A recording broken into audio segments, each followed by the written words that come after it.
toting, Bible reading, God believing, truth speaking, American. This MAGA season, Democrats committing treason. I know they think it's sweet, but you don't know who you dealing with. This for free thinkers only. You ain't got no membership. They free. General Flynn out the cage, cause he innocent. Barton Roger Stone, cause the world know that he innocent. We need to kick out every single illegal immigrant. Mandatory voter ID laws we need to implement.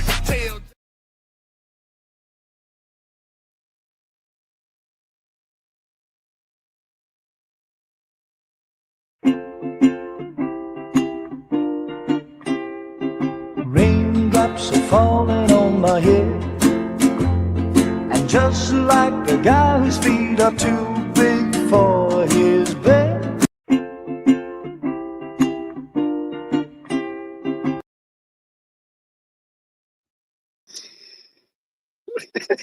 What the hell? My life if I never installed Twitter. Didn't it sound peaceful and beautiful? It did sound peaceful and beautiful. Good evening, everybody. Hello, everybody. And you know what? Steen gotta relax. He said Ruby's late again. That's a W for timing. Relax. It was only a few minutes. Jeez. Timing. Oh, triggered. Sheesh, like, man. Hey, people are ready to go at 9 o'clock. Mm-hmm. But what folks don't understand, though, is how hard we work to get here at 9. I was finishing up my last chores at 8:51 tonight. I had to mow grass, had to take care of all the little zoo I got going on around here. I had to get dinner, bread. Oh my God. So I still got a few things to do after the show's over with, but at least I knocked out a lot of it before. So takes a lot. Takes a lot sometimes. Yes. And hello to Sue R in the chat. Welcome. Oh yeah, quick announcement. Don't forget to follow and like the new Facebook page for the Unrelenting Political Corner that I created on Facebook. But I also created a Facebook group. So if you want an invitation, or maybe I'll just share it on the page, join the group, but also follow the page. Because once we reach 100 followers, I can stream over there. And, anybody who uses Facebook could watch straight from Facebook. Yep. That'd be cool. Hello, everybody in the chat. So I got a binder of information. Oh, wow. Is that for 1 week? This was all the stuff these were all the notes that I had for the big picture episodes. Oh. And so, yeah, I put them all in a binder. That way, if we run out of something to talk about, I got information. Yeah, and I don't think we will, but that's good just in case, because there was a lot of things that happened this week that was a little on the crazy side. Like I told you earlier on the phone call, that thing in Colorado that popped off. Yeah. That was kind of scary and crazy. Well, I think after we say hello to everybody in the chat and do that stuff real quick, y'all know about 9:30, I got to say bye to the wife and walk her to the car and do all the good husbandly stuff. So I think after you do that, I want to go over real quick the false flag, definition of a false flag, because I think as the show goes on tonight, we're going to see some examples of this, or at least make people aware. Now, some people already know what it means. Others, not so much. All right. So I'm going to scroll all the way up and say hello to everybody. If you're watching now, enter the chat so that I can get to your name and give you a quick shout out. Quick announcement. John Marciano is a new moderator for the channel. So now I have 2 moderators. Oh, sweet. Yes, I got King Tony and I got John Marciano, because he's always here and he's been such a loyal follower of the the channel. I was like, it just makes sense. I don't even have to ask him. I just have to send him a request. Yeah, John's really cool. He's been following me, I guess, since the big picture. When we were on 6 screens and everything. So yeah, he's really cool. Awesome. Justin from California is in the chat. Hi, Justin. Hi, Dallas. Rosie, illegal immigrant. Joe and Fran. Hi, guys. Leonard, JG, Thrifty. The gang is already here. I love how we have this consistency of the same audience, at least in the chat. You know, like at least the same people are here. I feel like we're all in the same living room together. Yeah, we'll just ask them, if you guys, don't mind sharing the stream on your Facebook pages or on your Twitter feed or whatever. The more people that, watch, hopefully, they'll be able to get some information from us that they may not have had in the first place. Yeah. Hi, Rosie. Beverly. Hi, Beverly. Okay, let's see. Sue, JG, Steen, and Julian. Hi, Julian. Yeah, so I'm going to try to keep up with the Facebook pages and groups, but I want you guys to join it so that you guys can share something on the group or the page, and then I can just bring it up. It's just so easy to just share my screen and put up a post or whatever. And I know that my cousin did share something. It's more on the it's more on the conspiracy side, so I'm going to wait till way later to kind of bring up the video that she shared, but it's not new to us, not new to me at least.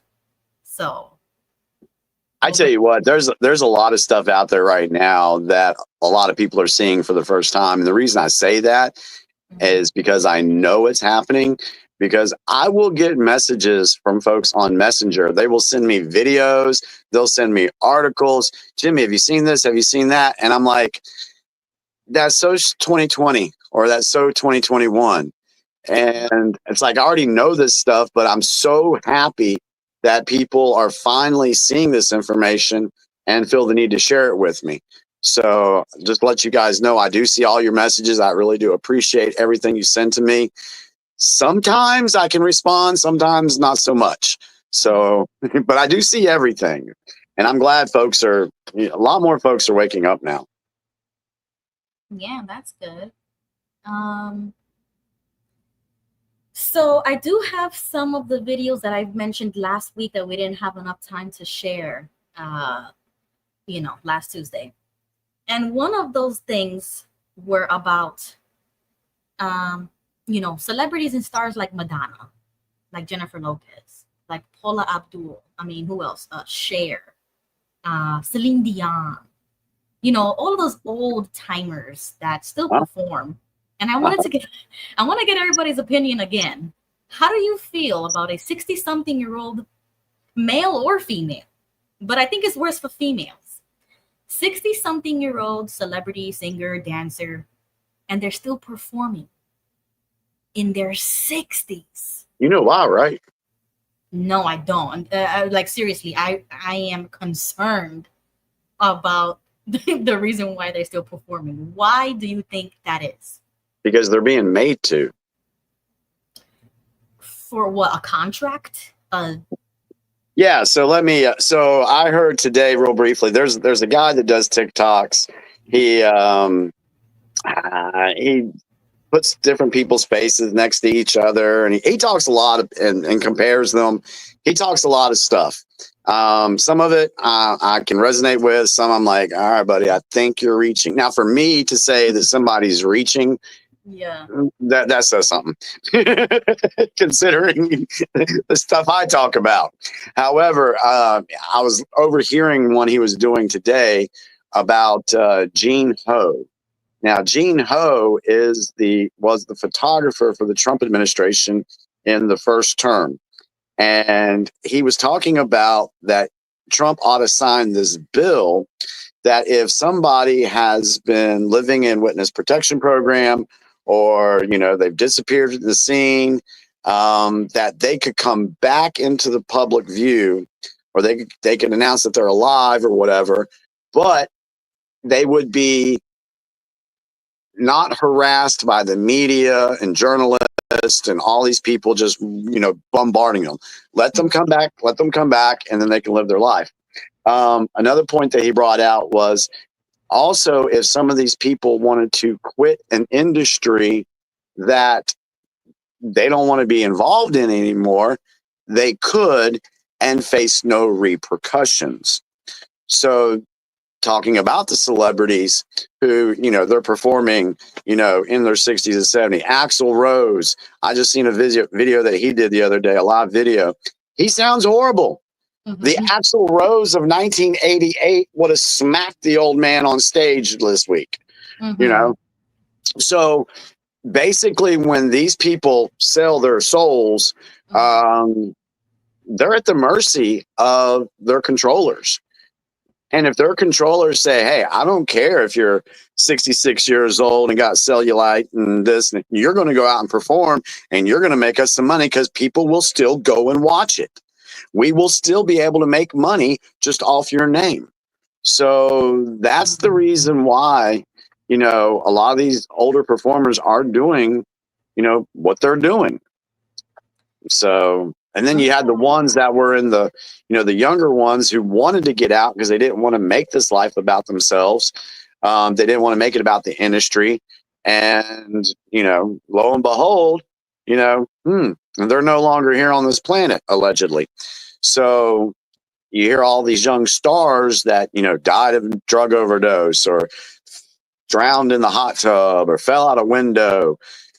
Was this their way of getting out of that system?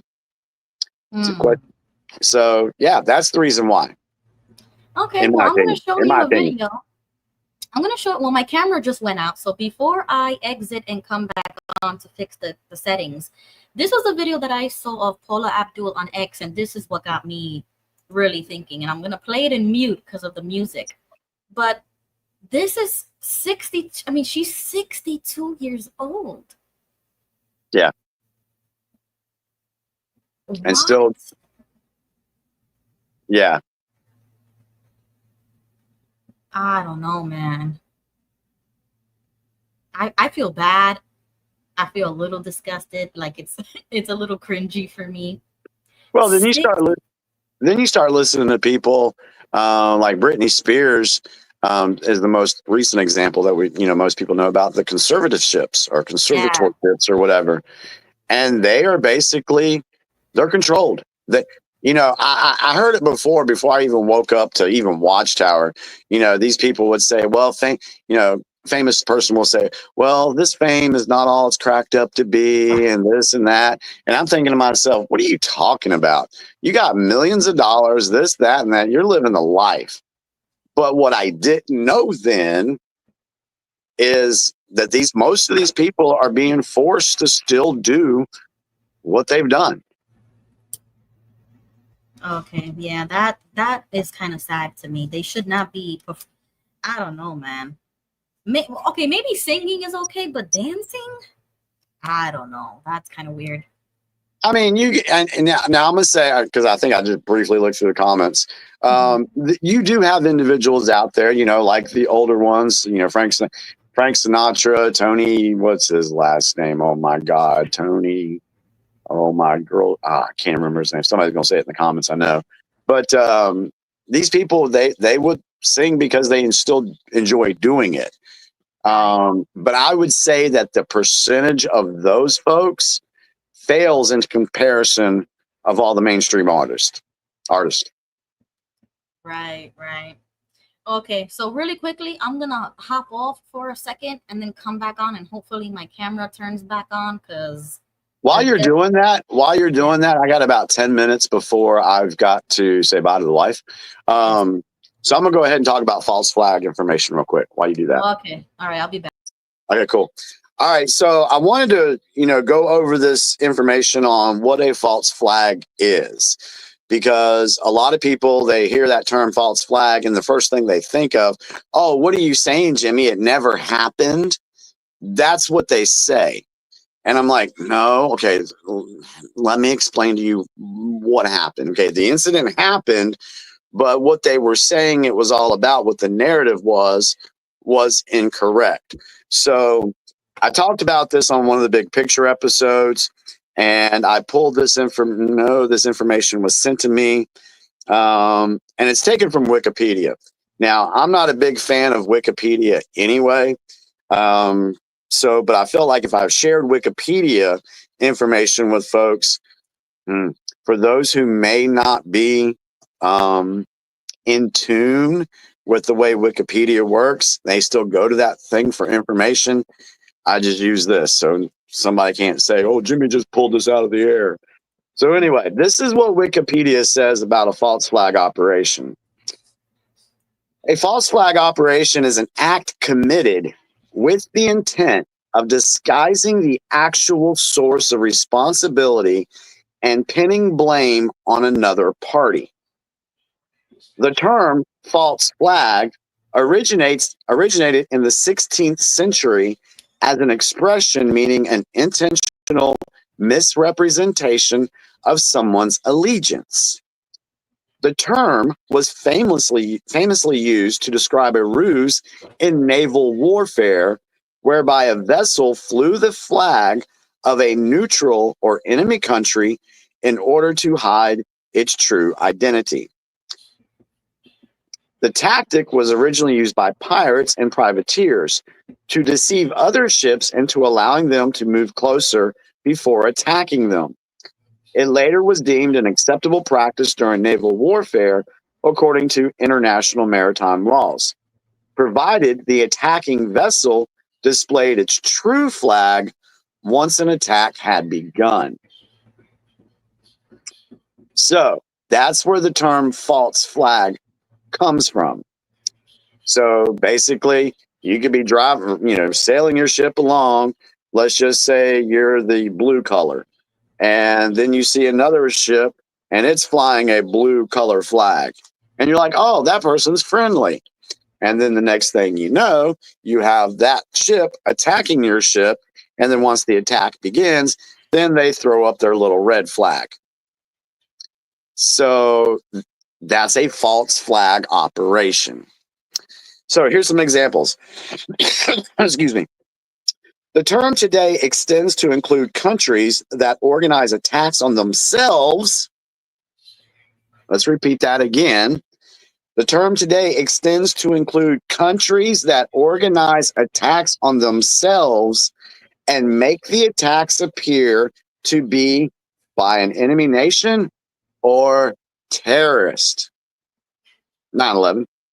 Thus, giving the nation that was supposedly attacked, Pearl Harbor, a pretext for domestic repression of foreign military aggression. Similarly, deceptive activities carried out during peacetime by individuals or non-governmental organizations have been called false flag operations. But the more common legal term is a frame-up, stitch-up, or setup. Here's an example. Write this down, folks, if you don't know about this, and go look it up. The proposed but never executed 1962 Operation Northwoods plot by the U.S. Department of Defense for a war with Cuba involves scenarios such as fabricating the hijacking or shooting down of passenger and military planes, sinking a U.S. ship in the vicinity of Cuba, burning crops, sinking a boat filled with Cuban refugees, attacks by alleged Cuban infiltrators inside the United States, and harassment of U.S. aircraft and shipping, and the destruction of aerial drones by aircraft disguised as Cuban MiGs.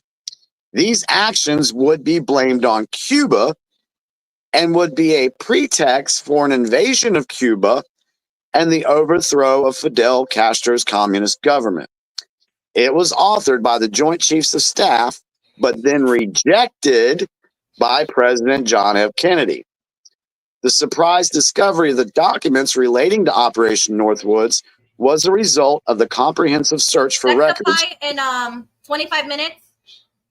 Okay. Oh. What? Yeah, your mic was still on.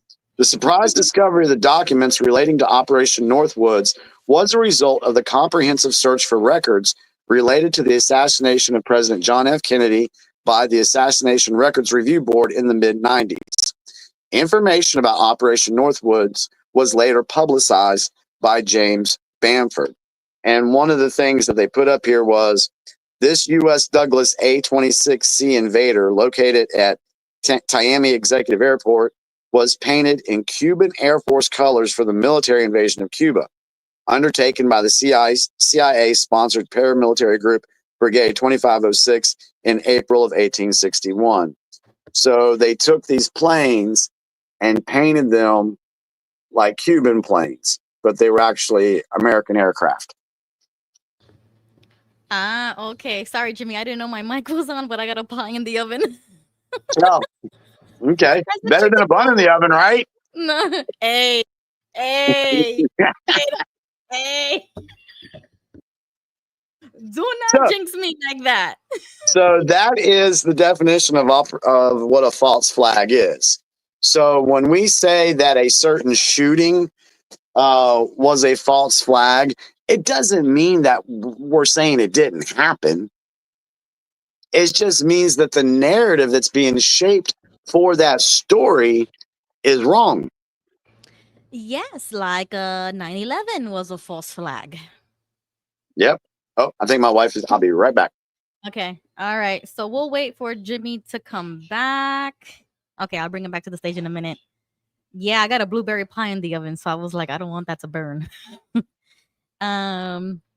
Let me check the chat. Let me say hello to Apasta Babe, Linda James. Hello. Who else is here? Jeff Windy. Hey, guy. Oh, Alora Mermaid. Hi, Alora. King Tony is in the chat. I see your comments about the celebrity subject. I don't know, man. It kind of bothers me. But yes. Yeah, it is. I love blueberry pie. All right, guys. So I'm going to try to remember everything that I mentioned last Tuesday because there's so many videos that I had that I wanted to get your opinion on. But I am going to show you the Facebook page so you guys can see it, you know, what it looks like. Okay, there it goes, guys. Check out the Facebook. Okay, there we go.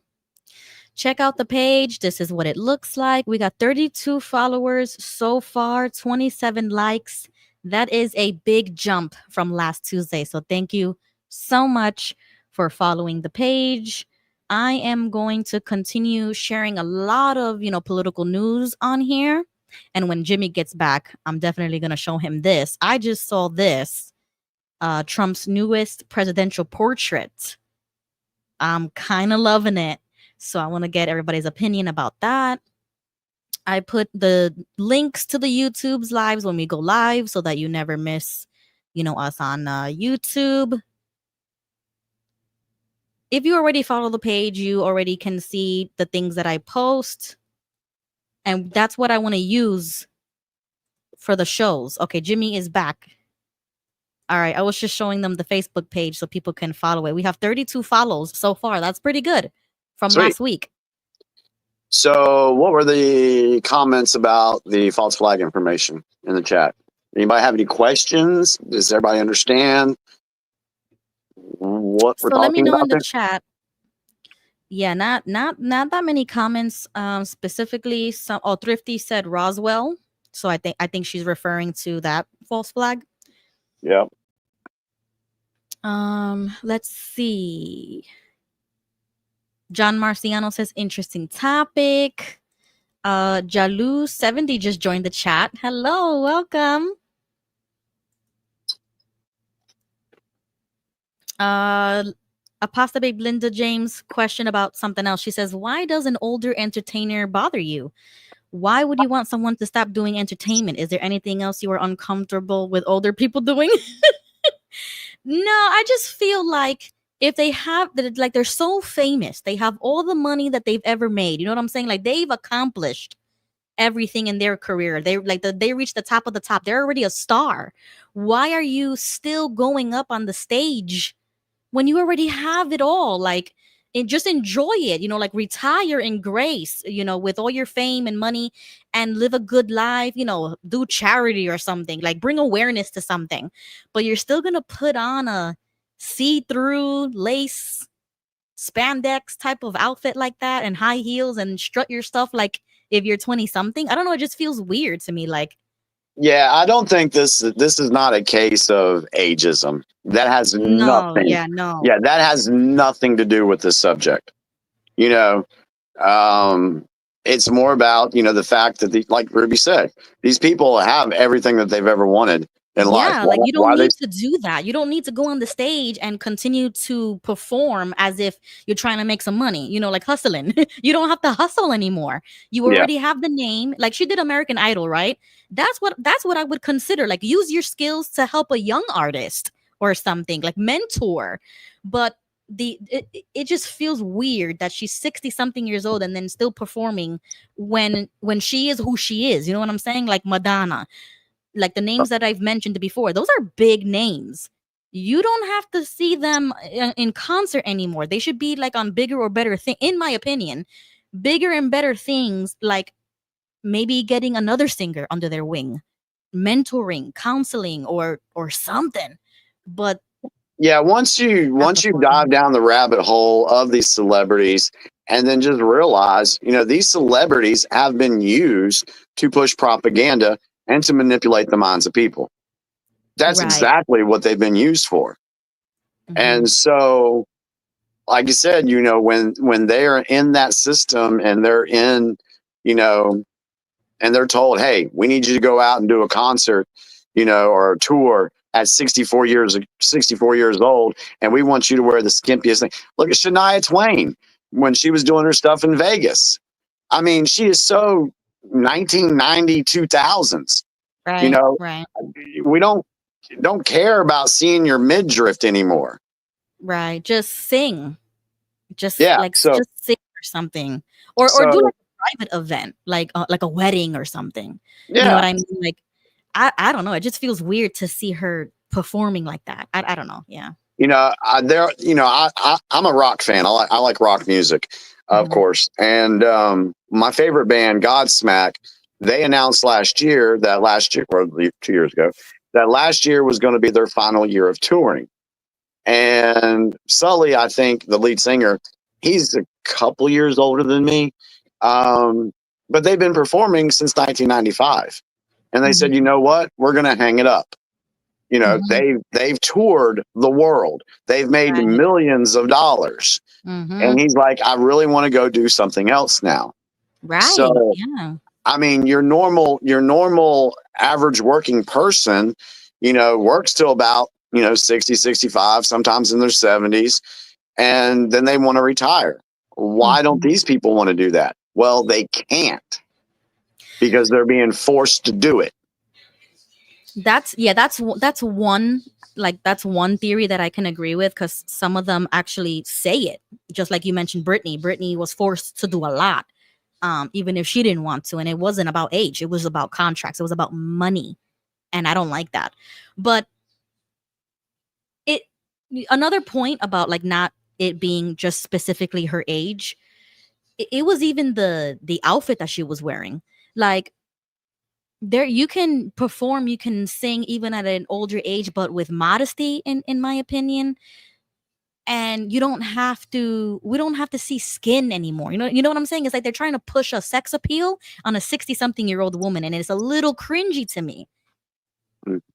So that's an angle that I don't really know how to explain it, but I kind of feel like they're doing it without really subtly they're doing it. And I don't even like it in young singers either. All these like new young female pop stars always showing skin, or always trying to start a new trend that is too revealing. I don't know. I'm just like, you don't need to show your skin to show your talent type of thing. You don't need to show your boobs or your butt in a music video to get the music out or to get the music bought. You know what I'm saying? Like, I don't know. It's just I don't know. There's a song from 1980, 1981, somewhere in that area, called "Video Killed the Radio Star." Have you heard that song? Nah. Okay, go look it up. So basically, before music videos hit the scene, I was there when MTV aired the very first day, and you would see these people in videos, and you'd be like, oh, that's what this person looks like. You had no clue what some of Okay. these singers look like. And Yeah. you enjoyed the music, but then when they came out on video, you're like, oh my God, that's what they look like? Or, oh my God, that's what they look like. Yeah. So yeah, it moved into a more visual representation, and it was more about that than it was about the music itself. And Yes. so that has something to do with the whole, manipulation, the programming, getting people to fall into it. Yeah, it's all part of it. And yeah, there's actually a clip that I wanted to play of Fantasia. She's a singer. I think she won American Idol. I don't know what year, but she's warning a younger singer about the industry. And this is what got me thinking about it. Me one favor. Never get caught up in the game of number ones and how many albums you sell. Cause that is when you will lose sight. But if you know now that you are a winner, because God gave you a gift no one can touch.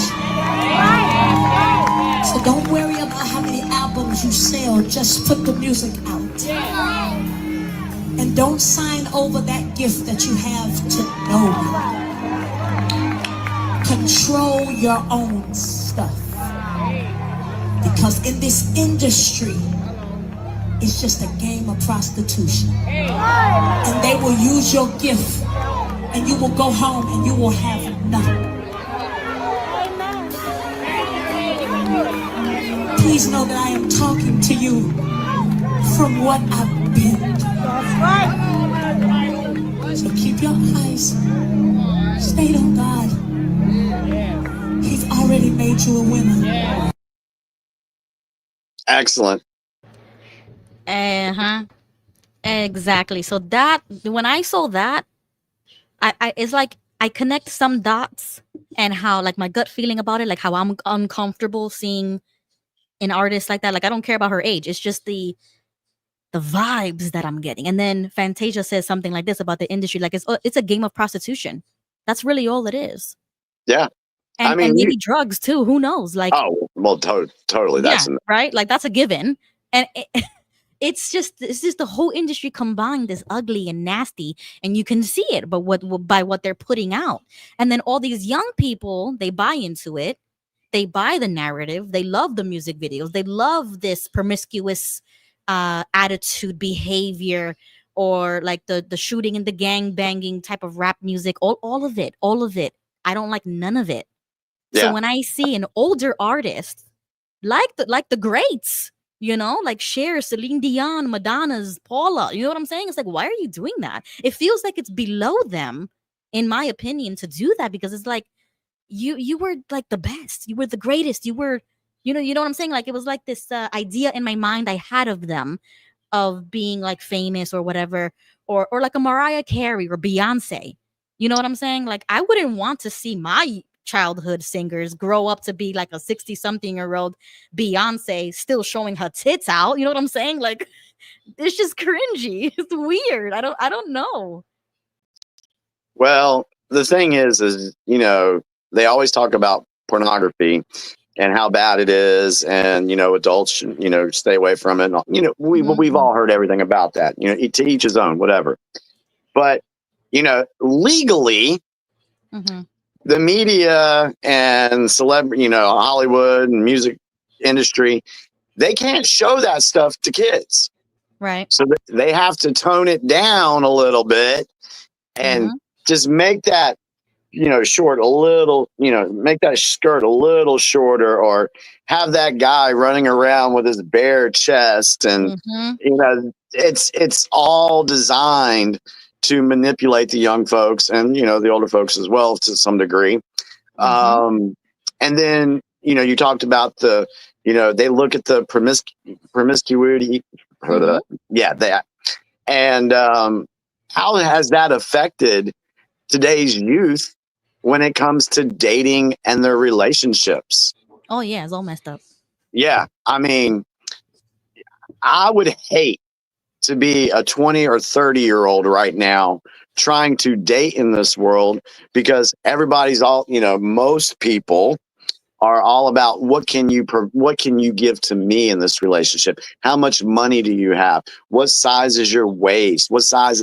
There's too many things that are put first than what should really be the case when it comes to dating. Well, yeah. It's horrible out there. My brother, he's a great guy. He's looking for. He said, Jimmy. He says, I can't trust none of these hoes. That's exactly what he says. It's true. It's horrible out there. I mean, and you can be scrolling through Facebook or TikTok, and you can see all these people out there, male and female, Yeah. doing videos just so they can get the views. Just so that's the same thing that these celebrities were doing.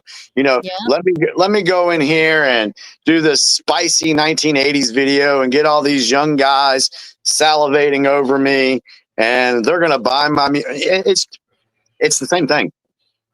Yeah, exactly. But then they get they get mad when like the red pill movement was talking about the dating rules or not rules and preferences, and that community or that wave of communication like through the internet got a lot of heat and backlash because they were talking about the exact same thing, how women nowadays, the dating scene, everything, how horrible it is. But it's a little true. Like you can't really drag them that much because it's true. If you're watching the show and you're on live chat, are you single? Are you dating? What has been your experience in the dating world? Share it with us. That way we can hear from others. Yeah. So just really quickly, Linda James comments, what? Does not your intro song talk about the stuff you are now talking about? Guns and an aggressive tone, being proud of who they are? Well, I would... hold on. That's all about, supporting the Second Amendment, okay? I think with all due respect, you're reading more into this stuff. It's like you tried to make a conversation that we were talking about celebrities. You tried to make that about age, and that wasn't even the case. And same thing here.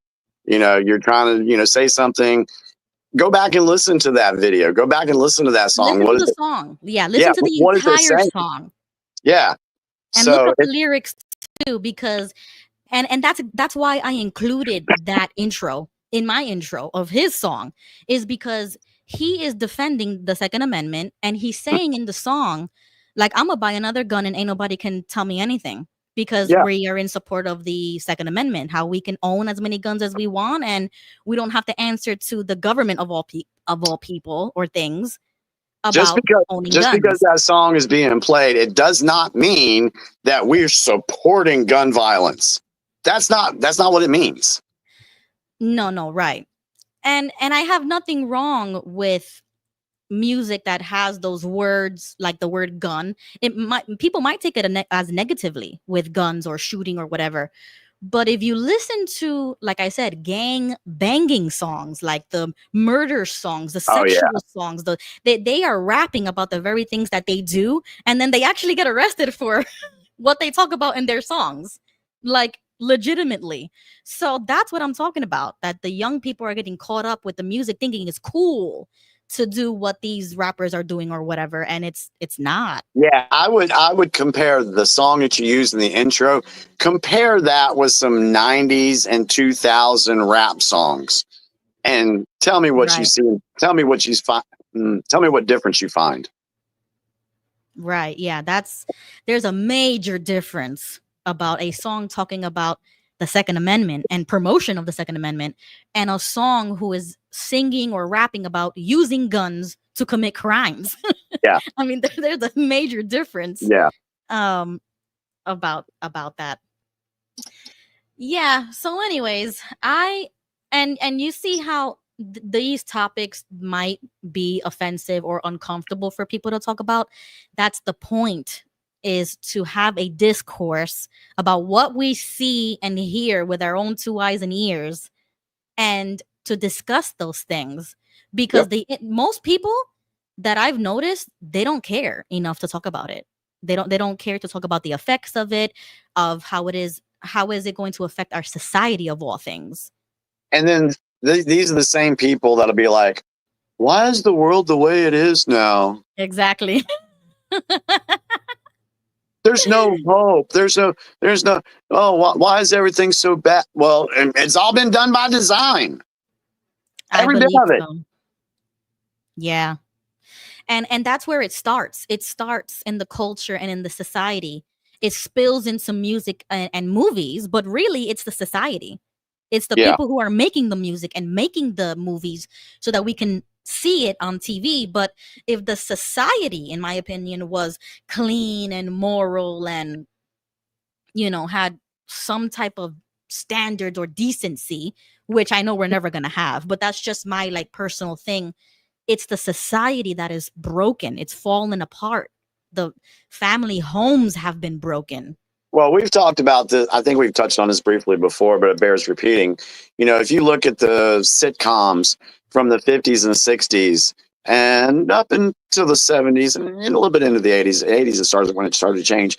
But look at all your lead actors that were the father in that sitcom. Mhm. How was that person being betrayed? How was he being shown? He went to work, he came home, his wife was there. He always had a good talking with his children, or there was always they were looked at as good role models. Mhm. But then it started to switch up, and for me, it would be with Al Bundy from Married with Children, who turned out to be this really sexist guy. He's a man's man, and he's a buffoon, and then it carried on into Family Guy and into The Simpsons, and it just downgraded what a father or what a man of the house really should be like. Right. And so that's, and then people look at the people that have been subjected to that. They look at the guys now and they're like, oh, well, you ain't nothing. You're just a buffoon. It's different than what it was in the 50s, 60s, and 70s. And you lose respect for older people like that because you think that that's how they are. And if we do want to make it about age, that's exactly what I would say is, what does it look like as a younger woman seeing an older woman do that? Even if she wasn't a celebrity, why don't we have better role models in our society and our families of our mothers and grandmothers being better or looking better than that? This is why it's so important for people to not look at these celebrities as role models. Exactly. You can find somebody in your life that's a friend of the family or what, that's doing a really good job at being a husband and a father, or a mother that's doing a really good job of taking care of her kids and trying to train them up right. And there are good examples out there if you just looked and not look for the celebrities to fill that void. Right. But those are the loudest voices. Exactly. That's another problem. The algorithms, the media, they make those voices louder than the actual traditional, people or values. They're not promoting that. So you would rarely see it. And because they do that, that's when you see a crisis happen. And then all these celebrities come out and say, oh, this is such a bad situation. We got to do better. Da, da, da. And then they have this montage of 20 different celebrities coming out, all saying the same damn thing, knowing that what they're doing is going to have an impact on their audience, on a dumbed down, indoctrinated audience. Unfortunately, yeah, that's all it is. And that's why, honestly, I still believe in those things of like protecting your mind from those images or that type of visuals or lyrics or whatever, is because I do still believe that can infiltrate in your thoughts, in your behavior, and you don't know why you don't feel well. And on the flip side, there's music like classical music or sounds of nature or like white noise that makes you feel calm, and it makes, like it actually could heal you, like frequencies, sounds, and things like that. That's how important it is. That's why I do believe in like the spirituality version of us, like our Yes. soul and our bodies and things like that. And it's just being bombarded with this Hollywood crap. What? Yeah, going. Yeah, we might have to do a segment on this, but the sound frequencies. Um, I've looked into this stuff, and if you go back to like I think it was like the 1930s or 1940s, they changed the frequency that was being aired across the airwaves. It was a more the frequency that they changed to had a negative effect on the human body. Okay. And so that's why when you hear classical music from the 100 years, it just sounds really good. And talking about sound frequencies being a healing thing, yeah, there's different there's a bunch of different ones that heal different things. And that goes back into Tartaria, all these big buildings, and they had, and then the bells that were there that they destroyed at World War II. Yeah. Frequency has healing power, and the ancients, our ancestors, knew this. Exactly. That's a whole rabbit hole. You see how you start from something so innocent like music and beats, and then you fall into the rabbit hole of of everything that you just said. And that's exactly what I'm talking about. This is like lost knowledge. Like we don't even know it anymore. They don't teach it anymore. Hidden knowledge. Yeah, there you go. Okay, hidden knowledge. That's what I mean. Yeah. We don't even know about it anymore. Like who knows? Yeah. All I know is that I have a gut feeling that it bothers me, and I don't know why. I don't know how to explain it without it sounding a certain type of way, which is why you can't care about those things anymore. You just have to figure it out, like verbalize it, like communicate it, so that you can find what is it. And then when Jimmy says something like that, I'm like, oh, okay, that makes sense, because I already had like a gut feeling like this is weird. Like what am I looking at right now? It's what? And it's just hard to like process. And see, and what you did there, you listened to your gut and you wanted to explore the information. But there's so many people out there that, they have a gut feeling about something, but then they ignore it. They just want, no, this isn't happening. It's kind of like, folks that were in the Watchtower, some had a gut feeling that it was all bull crap. Yeah. But they didn't do anything about it. They didn't look into it, and now they're still in there. Yeah. So, I guess so. Yeah. That's why, when I say I trust my intuition, I trust my gut feelings on things, I act on them. I try to find out, okay, why is my gut telling me this, or why am I feeling a certain way about a certain topic?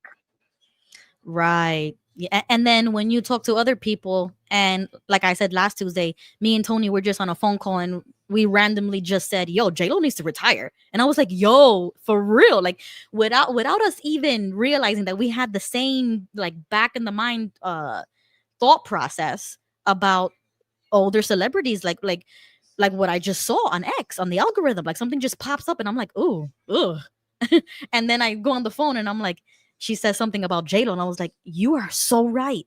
Look at what, like, J-Lo, what? She was like our Puerto Rican representation. Or like for me, I used to feel like this is Puerto Rico. We are being represented through J-Lo and Mark Anthony. And that was like the power couple of the mid 2010s, right? And now I see her getting a little older, or see her doing a concert or something, or still dancing, and I'm like, ugh, J-Lo, please. I had that same feeling about Madonna. Okay, in the 80s. Oh my God. Material Girl. All right, I love it. that. Okay, yeah. I'm like, oh my God, woman, put on some clothes. You don't need to be doing that no more. For real. And even Britney, I felt so bad for her in the beginning about like, protesting on her behalf. But now all these crazy videos coming out, I'm like, eesh, I don't know, Britney. Oh yeah. No, did we make a mistake? I don't know. It is amazing how you can take one topic and talk about it, and then it leads into other stuff. Yep. That's what happens on this show. Yes. Well, are you ready for the news? I am. Do we have anything in the chat worth mentioning? Let me see. Linda says, never ignore your gut feeling or intuition. Yes. Michelle Price says they thought the gut feeling was demonic. Mm. Yeah. Yeah, watch out. Because yeah, you could buy a cheap excuse and just run along with it. But I don't do that anymore. I don't buy cheap excuses about why something feels weird. You know what I'm saying? Like, I ask too many questions, and that was my problem. I asked too many questions, and I probed, and I continued, and I didn't stop at all. Yeah. And that's when you become a target, because it's like, why are you not buying the excuse? Why you're not buying it? So no, I don't do that anymore.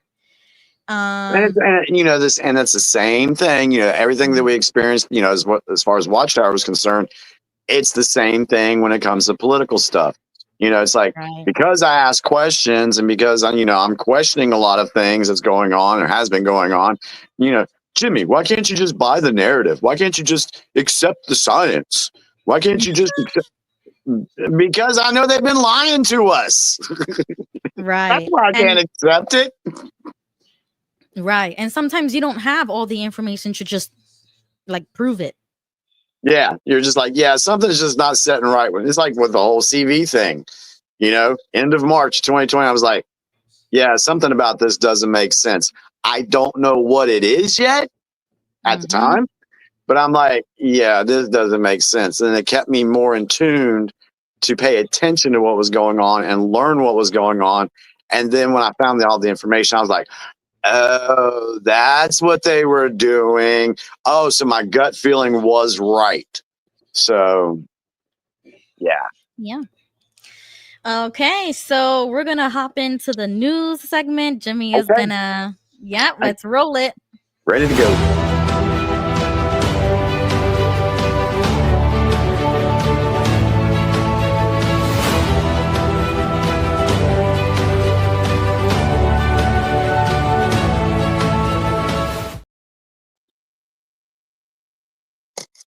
All right, everybody. Welcome to the News Blast with Jimmy Bell. Good evening, everyone, and welcome to the News Blast. So where I go ahead and highlight or cover what happened in the previous week, and I use it by sharing headlines with you guys. And again, if you find something interesting, go look it up, read more about the story for yourself. So let's go back to Memorial Day weekend of May 24th, 25th, and 26th. Kremlin calls Trump emotional after U.S. president says Putin is crazy. There's more to that. There's a lot more to that thing going on there. So I'm not even going to go there right now. FBI Deputy Director Dan Bongino says Biden-era investigations being re-examined. Okay, that's very interesting considering what we have heard, what Trump said about Biden, which we'll play later when we get into the conspiracy section of our show. So, yeah, everything needs to be re-examined because, again, if they were using auto pen to sign executive orders and everything like that, yeah, it needs to be re-examined. Senator Ron Johnson says there's enough opposition in the Senate to hold up Trump's big, beautiful bill. Of course there is, Ron Johnson. You rhino. Oh, yeah, we got to talk about that big, beautiful bill. Make a note of that. Yeah, put a note there. And if anybody else is interested in joining the conversation whenever we do have it, it doesn't have to be tonight. But that bill, I've been hearing a lot about it. And Trump just put a tweet out that says a lot of people are like spreading like misinformation or they're not correctly sharing what it actually is about. And then I saw another video about a whole lot of congressmen and women that were being like screamed at over this, like at their city halls that they be having. And they're like, oh, why are you, voting for this or whatever? And like really screaming at them. And I'm like, what the heck? What does it say? Like, I'm going to have to look into this. So we need to get into that. Yeah, I need to look more into what's in the bill and everything because I haven't, not Yeah, yet. me neither. Yeah. But I got a feeling this is just my gut feeling. Do you remember the whole Project 2025 thing? Ah, How they yes. how they Mhm. pushed that and said, "Oh, this is Trump's doing," and we ain't heard crap about Project 2025 since the election or since inauguration. We haven't heard Mhm. anything about it. Um, Right, right. so I think as that was misrepresented, I think the information, even without looking at it yet, just knowing how these people operate, I'm pretty sure they're probably misrepresenting some stuff that's in there. So Right. after I Yeah. look at it, I can confirm whether or not my gut feeling on that was There. correct or not. Yep. There you All go. right. Trump says he'll delay a threatened 50% tariff on the European Union until July. We did mention that last week. Remember, tariffs are used as a bargaining chip. Very important when you're dealing with geopolitical stuff. U.S. citizen arrested and accused of planning to bomb the U.S. Embassy office in Israel. King Charles III arrives in Canada. Ukraine says Russia launched its biggest drone attack yet. Yeah, we're going to talk more about that, I'm sure. Israeli strike kills dozens sheltering in Gaza's school. All right. I kind of. I'll be right back, Jimmy. Okay, go ahead. I guess she's got to take the pie out of the oven. I want to come back to that a little later. I made a note here because I heard today, it says Israeli strike kills dozens sheltering in Gaza's school. What people need to understand is these terrorists, not just in Hamas, but other terrorist organizations, and they're doing it in Ukraine as well. What they will do is they will set up their operation or their launch sites or store weapons or something in hospitals and in schools so that those are military targets, so when they are targeted, then Hamas or Ukraine can say, oh, look what the Russians or Israel did, they bombed a school. These people are using these folks, innocent civilians, as shields, human shields. And there's a movie called Apocalypse Now. I haven't seen the movie, but I heard that we should watch the clip of General Kurt's statement in that movie. And I think I put it on my Facebook page, but I'll ask Ruby to look it up, and maybe we can play that clip in regards to using these children and stuff to hide their, use them as human shields. Anyway, Trump says he's considering rerouting $3 billion in Harvard grants to U.S. trade schools. That would be a great thing to do. We need more children, our youth in trade schools. There's a lot of money to be made. And, you got so many people out there that have gone to college and they've racked up all this student loan debt and they can't find a job for the things they have a degree in. But yet that same, you take somebody that is an HVAC person or electrician or a hairstyle, they're making way more money than these people are with less debt. And there's more about Harvard too, about being a breeding ground for Chinese spies. There's that too. Vietnam orders messaging app Telegram to be blocked. All right, so that's what happened on Memorial Day. Ruby, you're back. How's the pie? Yes. Oh, somebody already took it out, so Oh, I'm back over okay. here. I was waiting for a plate, but I guess nobody cares. Whatever. Can you go and we'll play? Well, I want to play this later because I thought this was interesting. Look up General Kurtz, Kurtz. Wait. General KURTZ. RTZ. And guys, this is a movie. He was acting as a general, not a real general. Okay. But statement. General Kurt's statement. Okay. about General about Kurtz. about kids. See, yeah, about kids. About kids. Yeah. Oh. Okay. A quote. Well, it should be a clip. I found it on YouTube earlier. Okay, I see like a website here. Did it show? Okay, here we go. Yeah, see, when I searched on Google, it came right up. General Kurt's statement, and it came right up for me. But see if you can find that, because I really want to play that. You said a clip on YouTube too?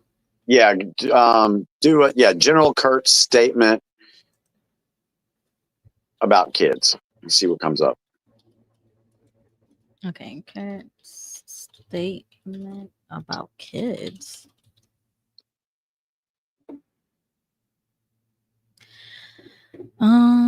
Let me share my screen with you.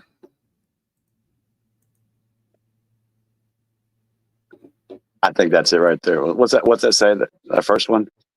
I've seen horrors. How long is that? If the general's back in 6 minutes. Okay, yeah, save that, and we'll come back to it All right. when we're playing clips, because we got a lot of clips I think to play tonight.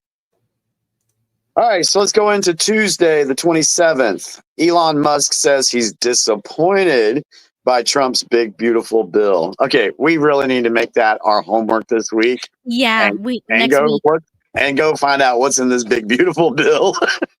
Yeah, everybody is like Yeah, I need to find out having about their that. nails and teeth out about this thing. And I'm like, what is going on? Yeah, I need to check it out. Trump administration seeks to end all federal contracts with Harvard. Wow, Harvard's in the news, aren't they? I wonder why. Oh yeah. Side note, did you know that? I mean, my husband told me this today that President, I think it was his daughter is a student at Harvard. Yeah, there's some. Yeah, and it goes along with what I just said about Harvard being a little training ground, a little breeding ground for Chinese spies. Yeah, like how did that even get allowed? Number one, why is a high, I mean, what would you consider her? Like a high ranking? I mean, I don't even think she's that much of a big deal for government, but like, why is the president of another country who's supposed to be our enemy or whatever in our country going to school in our country? Why doesn't she just go to a school in China? Yeah, all you have to do is just look at the the percentage of education. At one point, United States was really good in education. We had high numbers. China's past that. So why would they be sending her to? And it's just because it's Harvard. That's a whole nother rabbit hole. Yeah, that's very problematic. And I think apparently Congress is trying to make a bill or something to change that, I guess, or to get her deported. I don't know what it is. But these are, you see, this is what I would call common sense laws that should have already not been allowed. Even when they were buying like American farmland and all that stuff. Like, how in the world is it that another country can buy land in our country and that's legal? That makes no sense. So this is in the realm of people. This government doesn't have any common sense. Well, it makes sense if you understand how the deep state operates. Stop it. I don't care. You know what? When sometimes I don't care no more about this deep state. But I'm telling you, but here's the thing: you have to understand how they operate to understand why Harvard is the way it is. Why was Chinese land, or why was American land being bought by the Chinese government? What did we learn in the 16-year plan? That they wanted to overthrow America. So not only do you have, your universities being infiltrated with CCP and other, nationals, but then you have, all the illegals being allowed to come across the border with no repercussions. Once you, and I know people want to scoff at, the deep state.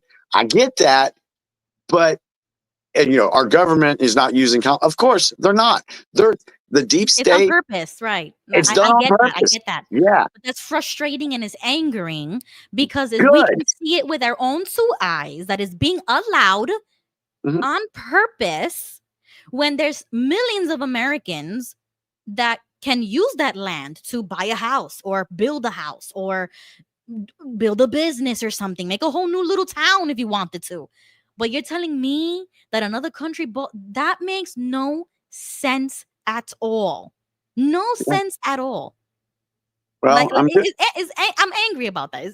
I'm glad you are, Yeah. because the more people that get to that point, that's called the precipice.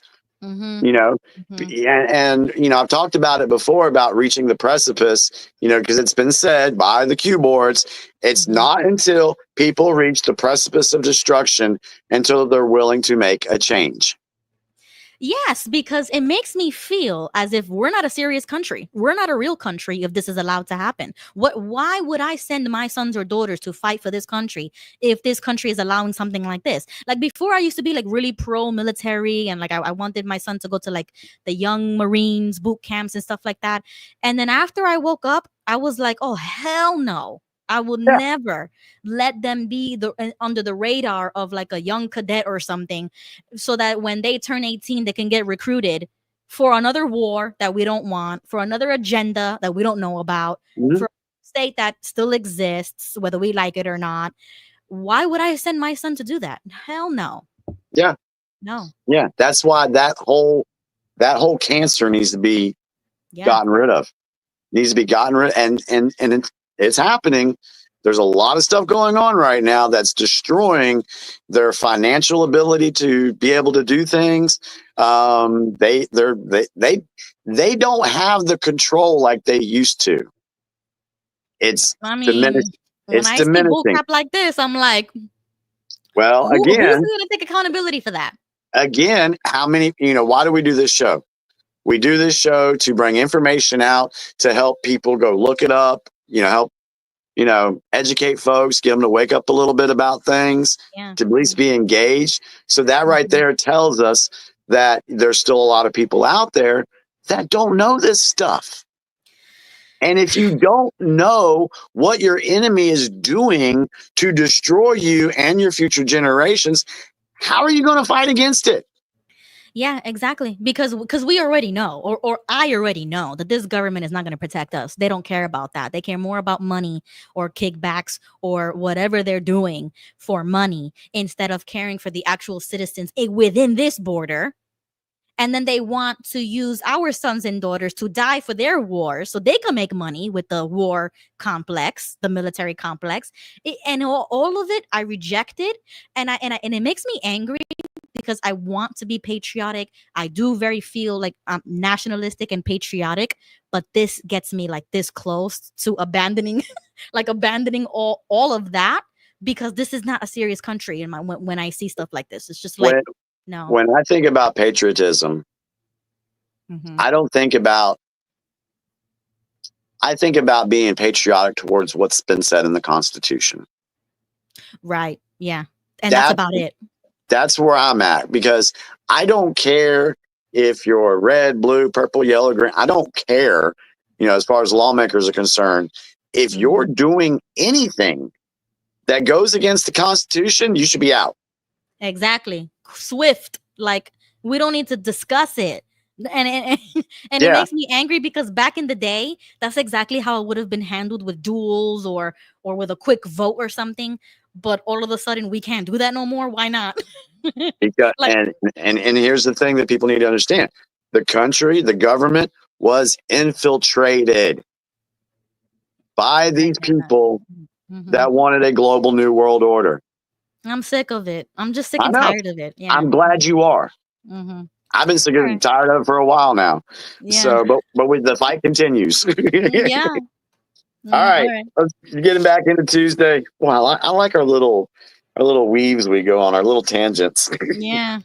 Let's see. RFK Jr. says COVID shots no longer recommended for kids and pregnant women. It's about time. Mm-hmm. If you know, you know, and you didn't get them. Putin and Trump agree to a prisoner exchange. NPR and stations filed lawsuit against Trump, arguing ending federal funding is illegal. Okay, my question for NPR and those stations, can you tell me in the Constitution where it says it's the federal government's responsibility to fund you? No. Why is my taxpayer dollars having to go towards funding a radio station or whatever they got going on at NPR? Why?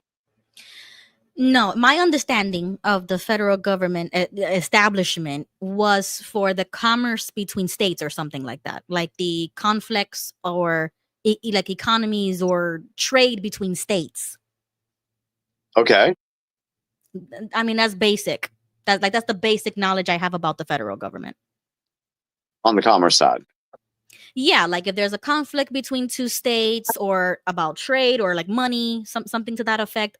I thought that the federal government was just supposed to be about resolving or like preventing disputes between the states. Yeah, I think that to be accurate. I'll double check it, but it does make sense for the federal government to stay out of that situation and just be a referee if need be. But Right. since their states are supposed to be sovereign states, they should be able to, trade with one another, whatever. Right. They should be able to have their own radio station.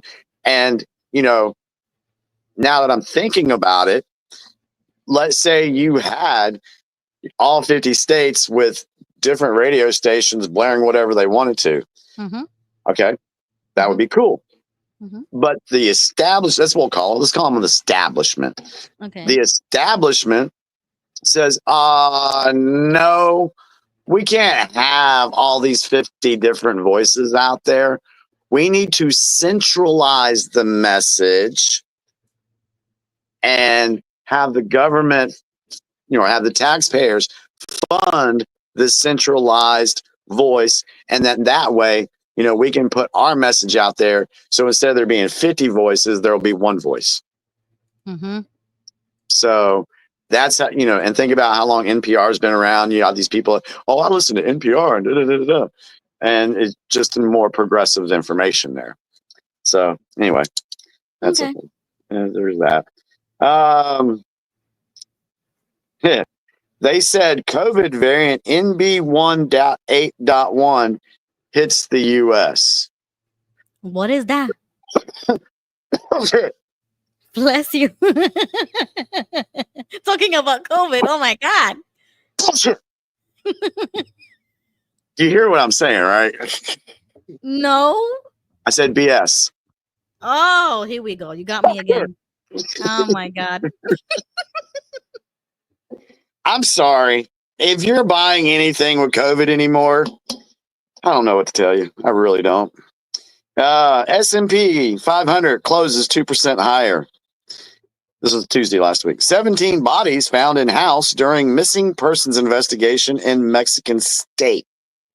Wow. What do you mean, Mexican state? I guess, like we have states here in the United States, they have states in Mexico. Okay. So 17 bodies were found in a house during a missing person investigation. Mm-hmm. Sudan says cholera outbreak killed 172 people in a week. You noticed a pattern here? Mm-hmm. They're trying to bring up diseases and stuff again and get the people scared again. Naval group rolls out 4th Suffren class submarine. At least 5 are dead and 19 injured after a chemical plant explodes in China. All right, that was Tuesday. Any comments in this live chat? See, Steen is asking, have you had your 11th booster yet? Oh my gosh. Linda James, Apostle Babe says, have you heard that RFK Jr. does not believe germs cause illness and that more and that more than HIV causes AIDS? I have not heard any of that. Nope. Yeah, there's I mean, did it come out his mouth? Like, did he say this in an interview or something? What do you say? The germs don't call viruses, and I think this is what viruses don't exist. They are produced. they're not a natural occurring thing. If you go and look up all the different types of viruses, every one of them has a patent. Enough said. Okay. So when he says germs don't cause viruses, he's not lying. Okay. So Yes. that's a science class that we're gonna have to open up our science books about that one. Yeah. I tell you somebody, you know what? I might be able to get John. I could talk to John, and because he went down. I mean, yeah, March and April of May of 2020, I said CV was BS, right?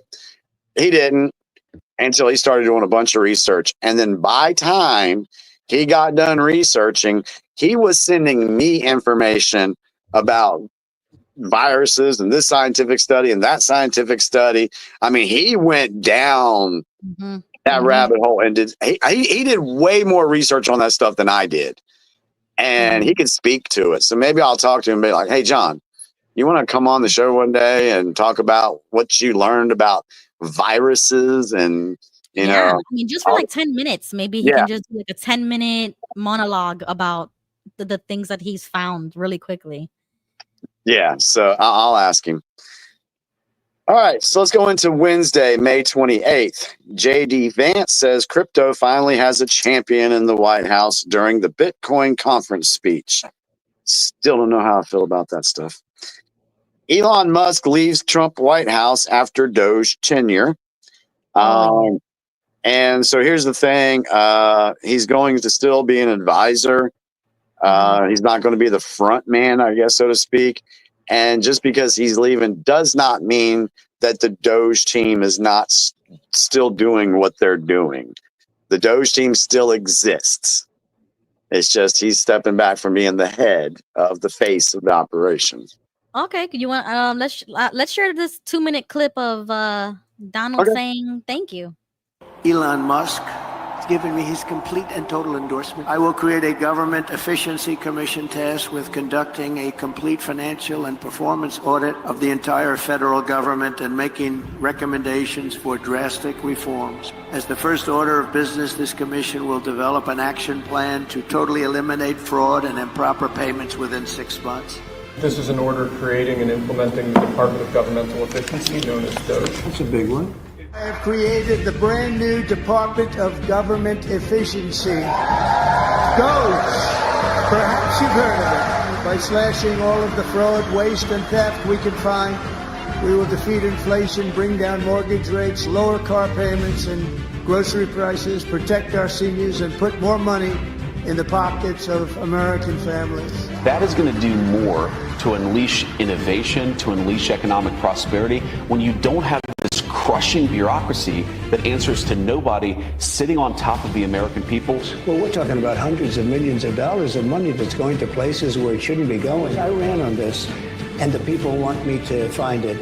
And I've had a great help with Elon Musk, who's been terrific. We are going line by line when it comes to the federal government's books. American taxpayers will see significant savings because of that effort. These are systematic, programmatic reforms that we're talking about here. People work their whole lives and pay taxes, yet they find out that they've been giving $2 million to Guatemala for sex changes. It's outrageous. We've been overwhelmed with the positive response of Elon's effort. There's going to be so much savings because of what Doge is doing that you should be really, really excited about it. I'm very proud of the job that this group are doing. They're doing it at my insistence. It would be a lot easier not to do it, but we have to take some of these things apart to find the corruption. We found tremendous corruption. Thank you, Elon.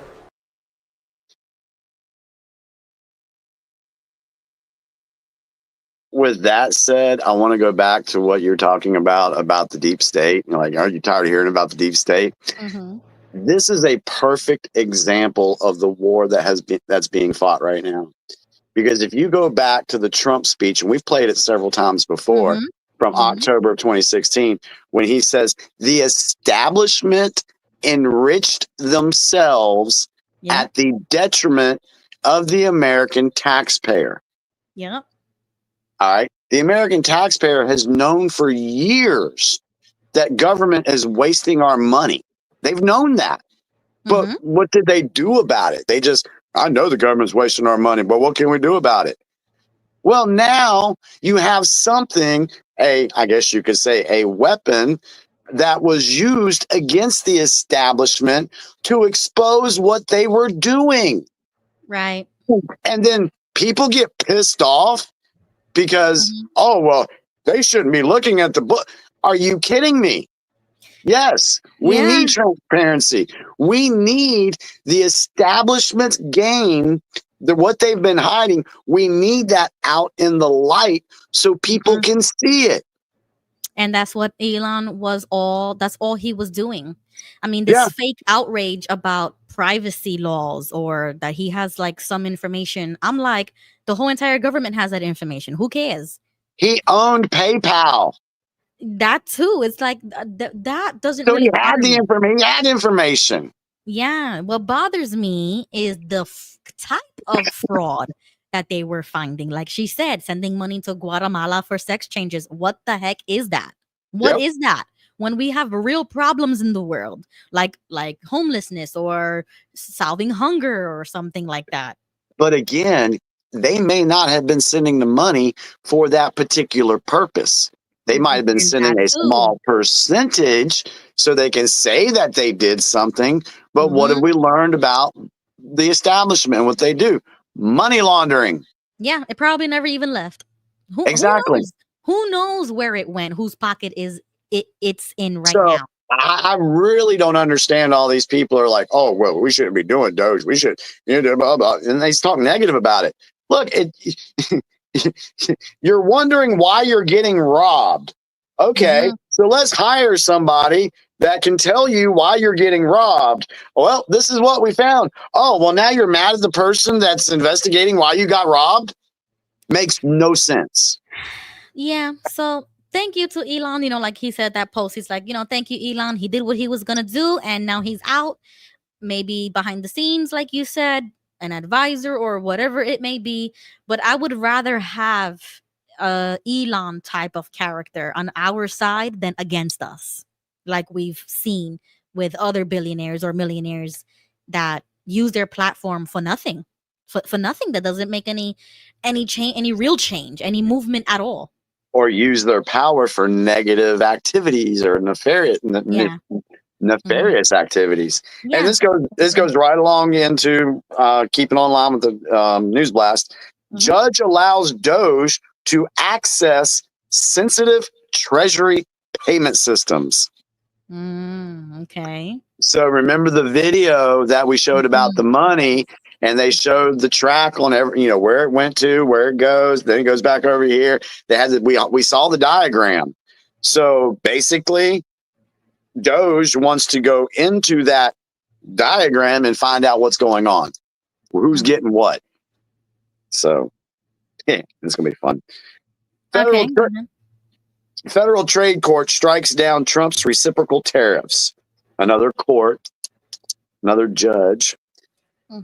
Alpine Village is largely destroyed when a Swiss glacier collapses. I did see that, and apparently that's something that happens quite commonly over there. Pentagon ends "What did you do last week?" email requirement. Hamas chief Mohammed Sinwar has been killed. Hamas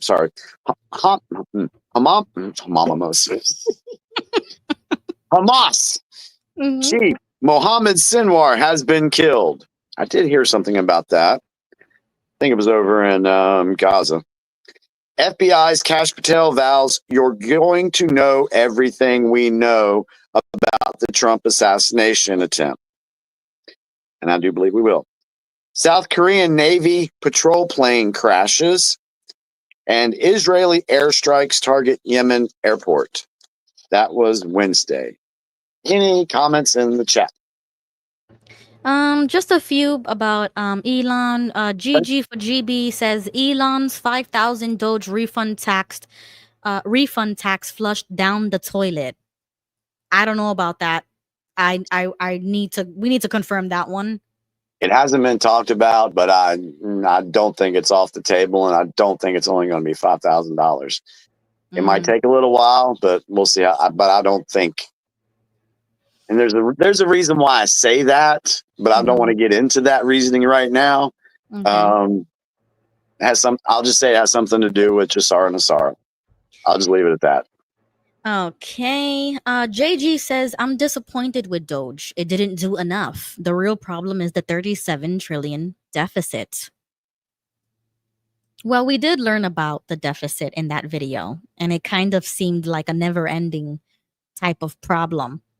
All I'll say to that is the Doge team is not done. They're going to keep working and they're going to find more. I think this is actually supposed to be going on until July of next year, that they're still going to be doing the work that they're doing. Okay. And again, if you're waiting for the mainstream media or whatever to put information out about it, that's in a positive light, you're going to turn into a skeleton. So that's why you have to look elsewhere for this information. Okay. Let's see. Joseph and Steen both said about the Clinton Foundation have lots of cash and free education to Chelsea. Yeah, I did hear about that, but I think that's also like money laundering. Rosie says Elon's job was not a forever job. He came in, did his assignment, now going back to his company. Correct. Yeah, at least he set up what needed to be set up, and then somebody else can continue it. And what I really want to see is the the fruits. We need to start reaping the fruits of Doge. I want to start seeing people get arrested for those money crimes, fraud crimes. I want to start seeing American families get their money back.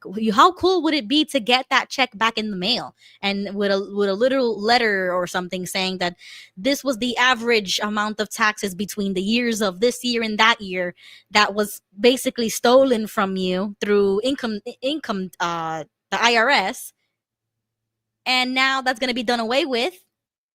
We don't have to pay income taxes anymore, or whatever happened to I don't know if DeSantis already signed this or not. I don't think he did because I haven't seen it. But whatever happened to taking away property taxes? Did I see it on here? Where did I see it? Yeah.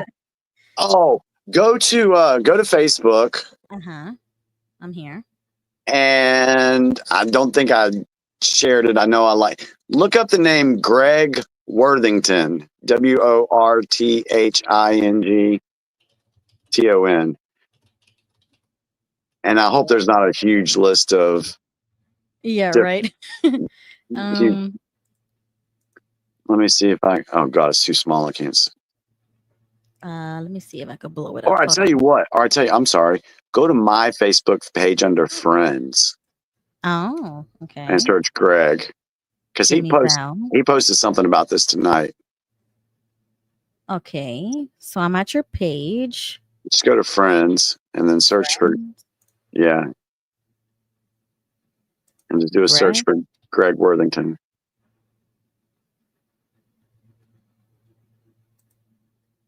Nothing popped up. Are you on my friends list? Yeah. Yeah. How do you spell his first name? GREG. Oops. Yeah. No results. That's on my friends page? Yes. You're missing a friend. Yes. No, he's on there somewhere. Anyway, he talked about that tonight. Okay. I thought you could go over there on the left-hand side where it has my friends. Yeah, it's not here on the left. I only see photos here. Oh, that's weird.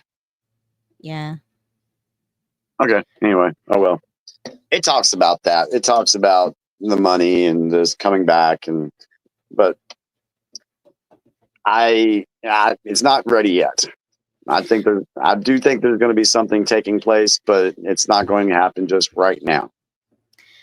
Right. So that's the point. It's like these are great conversations, but DeSantis has been a really great governor to do what he says, and I'm still waiting for that one to come through where he signs it. The gist of what Greg was saying, that we're going to see more and more states adopting the getting rid of the income tax and getting rid of property taxes. It's going to be a slow, there's going to be different states. Because remember how long it took for like different states to open up after the lockdowns? And then eventually everybody was opened up. So this is it's going to happen the same way. There's going to be certain states that are going to take the lead on getting rid of income taxes and getting rid of property taxes. And then the other states are going to see how much money these people are saving and how much better it is for their citizens that they're going to adopt the same thing. But you see, with that situation, I don't think it was necessarily that they were afraid or not strong enough to, as a governor, to open up faster. I think that they were pressured into staying closed. Like, oh, absolutely. And it's just like, just like this situation, there's going to be certain states that are going to fight this tooth and nail. They want people to pay the income tax. They want people to pay the property taxes. So California, New York, your hardline Democratic run states will be the ones that will be basically hurting their citizens still. Yeah, that doesn't make any sense to me. So if a governor is not doing what they're supposed to be doing for their own state, for their own like residents or whatever, then why are you the governor? And this could be another wake up call for, folks that are still believing in the establishment's narrative. They could be like, hey, we're here. I'm just going to use in California as an example, folks. Hey, we're in here in California. We're paying all these taxes, but I'm looking at 34 other states to where they're doing really good over there. All right. So the people have a choice. They can either move to those states, or if they have enough people in their own state that don't like what's happening, go change it. Right. Exactly. Also, Dallas just says that Texas has no income tax. Yeah. So, I mean, come on. I don't know. I think what my problem is that I'm maybe expecting too much. Am I? Because in my opinion, as a governor, a president, or any type of leadership role, you should be taking the lead. You don't need to wait for another state to do something for you to see that it's good to do it. You should. Yeah. Yes, I agree with you. You are in the same position that I was back in 2020 and 2021. When I'm learning all this information, I wanted it all right now. Why isn't this happening? Arrest these. And it wasn't until I had to step back and dig deeper and find out, okay, what's being played out here? How is this being done? And then once I realized that, I'm like, oh, okay, I get it. Now I know why this is taking this long and why this is not happening, or why this already happened, but people didn't see it. So there's going to have to be something else that happens so people will wake the hell up. Yeah, it's when I say we did one part, information war, explain the information war. That's what we're in. True. But as a leader, there should be certain things that They don't care, Ruby. Yeah, but every state even has their own constitution, right? And we already have the regular constitution. So why is it so hard to see something plain as day as unconstitutional, but not do anything in your state as the governor? That should be like a if you wanted to destroy a state or a country from within, would you follow the rules? No. There you go.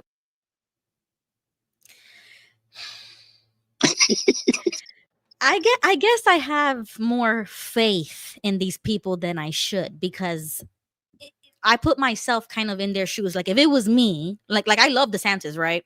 But if it was me, I would be going the extra mile. I would be going further. I would be going to the letter and the T of every line, and it shouldn't be a problem because it's already in the Constitution. So there's nothing to sue over. It's literally already there. It's there's nothing to fight or argue about. Right. There's no politics in that. It's literally in the Constitution already. So I don't know, whatever. Yeah. So that's why there's way more going on behind the scenes than what we know. And that's the only reason why I believe that that a deep state exists. Because if there's no real explanation for something being held or withheld or not being done, it makes me think that there's somebody behind the curtain that's not letting that happen. And who else would it be? Goes Yeah, back to that. exactly. Exactly. It's like, who else would it be? Because if you actually loved your country, loved yourself, loved, your family or whatever. I don't know. It's like, I don't think these people have love in them at all. It's just all about money and greed. And power and control. Yes. Exactly. You're Exactly. getting it. Like the 7 or 8 sins is like all of them combined. And it's like, that's why we're not getting anywhere. And that's why evil it flourishes under this. Because it Right. wouldn't be able to flourish if we had a government or a state that completely followed everything that was already there. Right. Yeah. I agree with you. Yeah. I agree with you. We got all right. Let's get into Thursday, the last one, because he didn't have Friday or the weekend already. So we can just go back to Thursday. Mm-hmm. Appeals court temporarily allows Trump tariffs to move ahead. Judge extends order blocking Trump administration from revoking Harvard's ability to enroll foreign students. Yes. Yeah. A judge extends every week for the past month. There's been something in the news blast about judges Yep. doing something. Yeah. Coast Guard offloads more than $211 million in illicit drugs. Wow. So guess what organization is not getting $211 million? Who? The establishment. Ah, okay. Okay. So when I say that their money-making operations are being targeted, this is an example of one of those. Okay. Yep. Mm-hmm. Arizona Supreme Court turns to AI-generated reporters to deliver news. Okay, I didn't hear about that one. Nope. Okay, I have to look that up. Trump administration cancels $766 million in Moderna contract to fight future pandemics, including the bird flu. Again, cancels $766 million For the establishment. that they're not going to be able to use anymore. Right. And okay, I see the game now. I see it. You see what I'm talking about? Yes, I see it. And that's exactly why we got to fight against this. Like from the very beginning, I was like, when, like in 2020, when everything started and I was like really freaked out with the news because I still wasn't that, awake to this kind of stuff. I was thinking to myself, the only way I would believe something like this as a pandemic is if I start seeing my neighbors drop dead from a respiratory disease. If I don't see anybody around my block or bodies on the floor, like the way they were making it seem, like how difficult it was, like you can't breathe and then you just drop dead. I was like, I won't believe it. And you just had to wait 2 weeks and nobody died in my area. I was just like, okay. I mean, maybe some people did die, right? I mean, we're not denying that people did die from it. But that was like a mini false flag in my opinion, because I was like, nobody is dropping like flies the way the news was saying it was going to happen. Correct. Yeah. Correct. So I was just like, no, this is on purpose. Yeah. Yes. Yeah. It was a false flag operation. Yep. Stocks close higher after mixed rulings on Trump's tariffs. Trump administration shakes up leadership at ICE and amid frustration with arrest and deportation levels, cleaning out the people that don't need to be there. Powell defends Fed as Trump pressures him to cut interest rates. I don't know how you can defend the Fed at all after what we've learned about the Federal Reserve. Exactly. FBI leaders say, yeah, this one's fun. We talked about this last week. FBI leaders say jail video shows Jeffrey Epstein died by suicide. Yeah, not buying it. Don't care. Yeah, I mean, I'm kind of shocked that this is coming up again when the victims never came up, the clients never came up, the logs barely came up. we're not done with this. We're not done with this story. Yeah, but to talk about the suicide to me is like the least of our issues when it comes to the name Epstein. Yeah, So, absolutely. yeah. And the last thing that I have for this week for the news blast is U.S. government employee charged with trying to give classified information to a foreign government. Mm-hmm. So that is your news blast, folks. Thoughts, questions, concerns, criticism? John Marciano says Epstein cover up is big.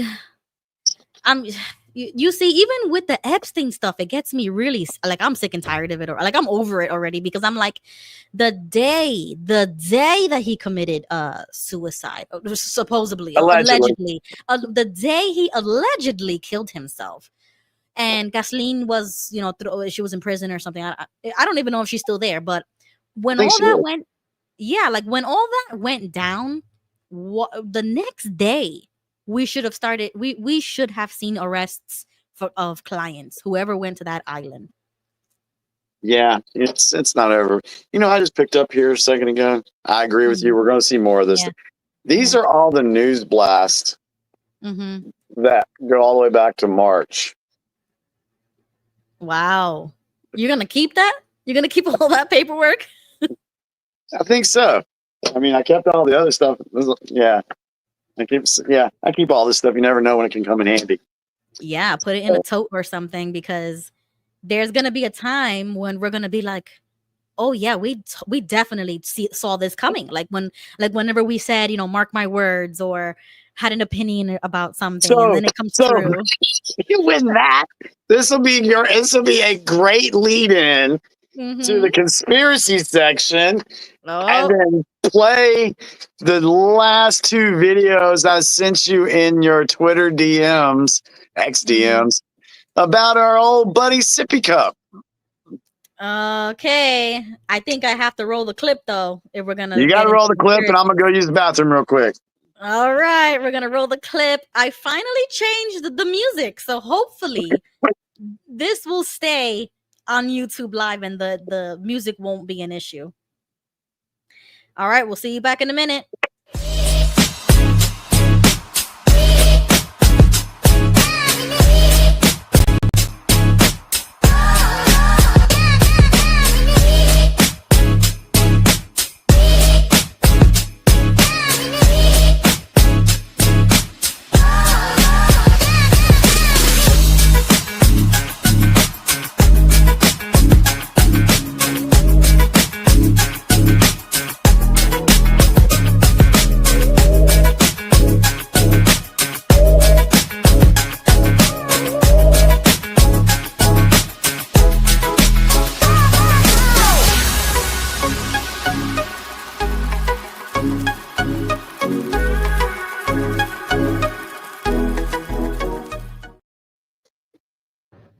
All right, welcome everybody to the conspiracy or theories or unpopular opinion hour blast, where we're just going to be showing videos, clips, and a lot of opinions.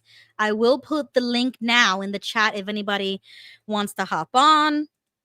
And just please remember, if you do hop on, stay on target with what we're talking about, or something relative to politics or the situation going on in the world. Yeah, let's kind of stay focused. Right. And comments under 3 minutes at least, so that we can get through everything before midnight. We're trying to put a time limit on us now. So okay, Jimmy, so I'm looking at my DMs, right? Okay. I only see one video about Biden. Okay, only one? Yeah, only one. Two.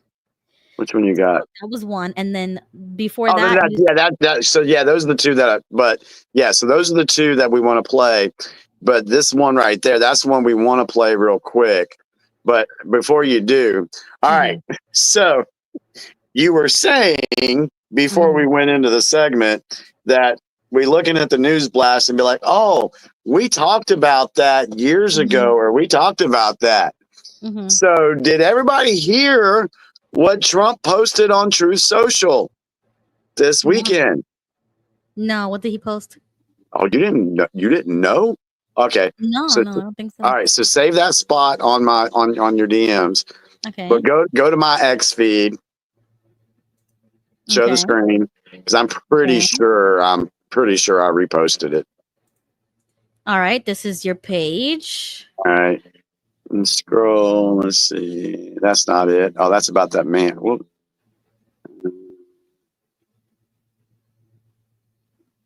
I definitely know it's on my Facebook page. All right, go to my Facebook page. I'm sorry. All right, let's go to Jimmy's Facebook page. Oops. And it would probably be within the last day. I didn't post it too much, so it shouldn't take too long to get there. No. That's a good. No, not. Keep going. It's not a video. I don't think it's a video. It just says what he posted.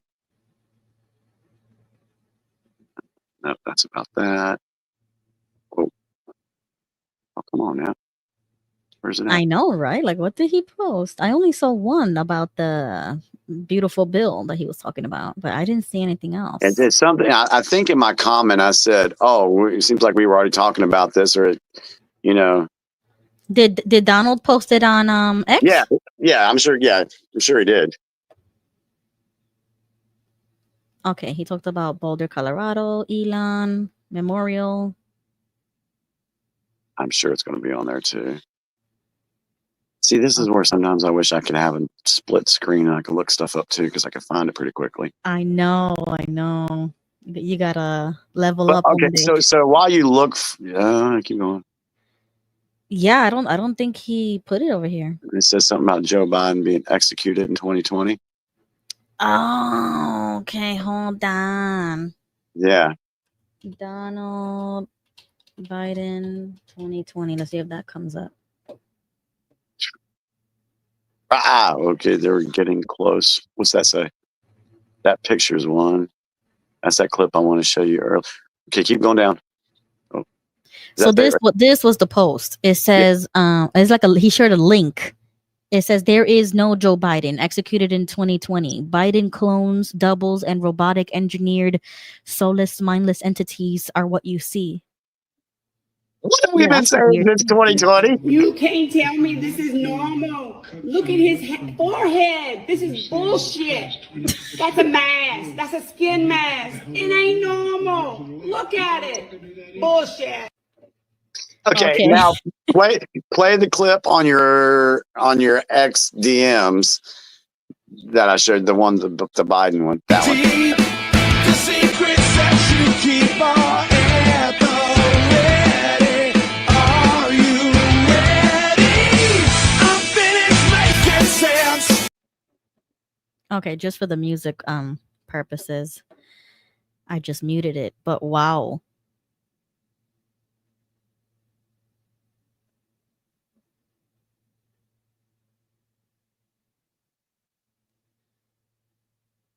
Ay. Okay. Now go and play the clip of those two guys. I think it might be 6 minutes, but it explains. Because, I have said before that the inauguration of 2020 was all staged, and that Joe Biden, that was kind of like his funeral. There's reasons why we say that, and we have the proof and the evidence of why we say that. So we've been saying that since 2020, but then Trump comes out this weekend and says, yeah, there was, the link, there was never Biden wasn't president and he was executed. Some are, argued, late 2020, some say 2018. But this is why we said also that he was a resident and not president. This is why Trump never had his hand on the Bible during this past inauguration, because he was already still president. I know this blows a lot of people's minds, and they're probably going to make a video calling me crazy and stupid for saying it. But let's roll the clip. All right. So this is a 6-minute video, and I am watching it live with you guys as well. Like, I only watched the first 2 minutes, and I don't know what happened. So I'm going to watch it with you guys. Watch what smoothies do to our body. Are smoothies a good option? They are probably one of the big. President Trump was right. Senior citizens must be armed. And now, for the first time ever. What's up, everybody? Steven Tenor here. Tenor Talk, where we speak truth and from the heart. Always, I couldn't be more excited. Today, 10:13, huh? That's like a distress call, but today's a beautiful day, but it happens to be 10:13. I'm with this man right here, patriot, veteran, music artist, Derek Johnson. He's making some waves. I'm so excited because Derek is talking about some incredible stuff, proving how Donald John Trump is the current commander-in-chief. I want to target in on two things today, and we're going to do it in two parts so we can pinpoint in and prove without a shadow of a doubt, and then challenge people, right? We want to challenge people after they watch with their own eyes, hear with their own ears, read the stuff really quick. We're going to make it very simple for you, and then we challenge people to come back because it's factual stuff, people. There's no reason to be doing this. No one wants to be under attack other than saving our country and saving the world, basically. So I want to target in the first thing today, Derek, I want to target in on is the fake inauguration.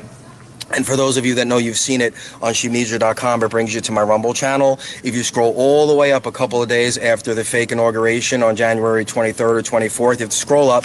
I break it down. I actually show, which will go with this, that there was trees in some videos and there were not trees in some videos. That's because factually, the inauguration was filmed in a Hollywood studio. I know that sounds crazy, but don't you want that to be true? Because if that's true, isn't that amazing? So don't you want to know what we know? Don't you want to have fresh eyes and look at this stuff factually? Don't you think people would be excited about it, Derek? Should be. So I have the video that goes along with this, and you're going to talk about the prisoner of war flag that flew over the Capitol. Actually, there was people at the Capitol on January 20th, but it was pre-filmed in the studio, folks, and I break that down in my video. So just specifically talk about Joe's fake inauguration. So first, I was a 14 Sierra air missile defense guy, so they call it air defense artillery. So it wasn't true artillery by trade. 13 Bravos would say that I'm not a true artillery guy, but I was around that schooling, so I've seen the artillery. The Joe Biden fake inauguration, part of it was pre-filmed.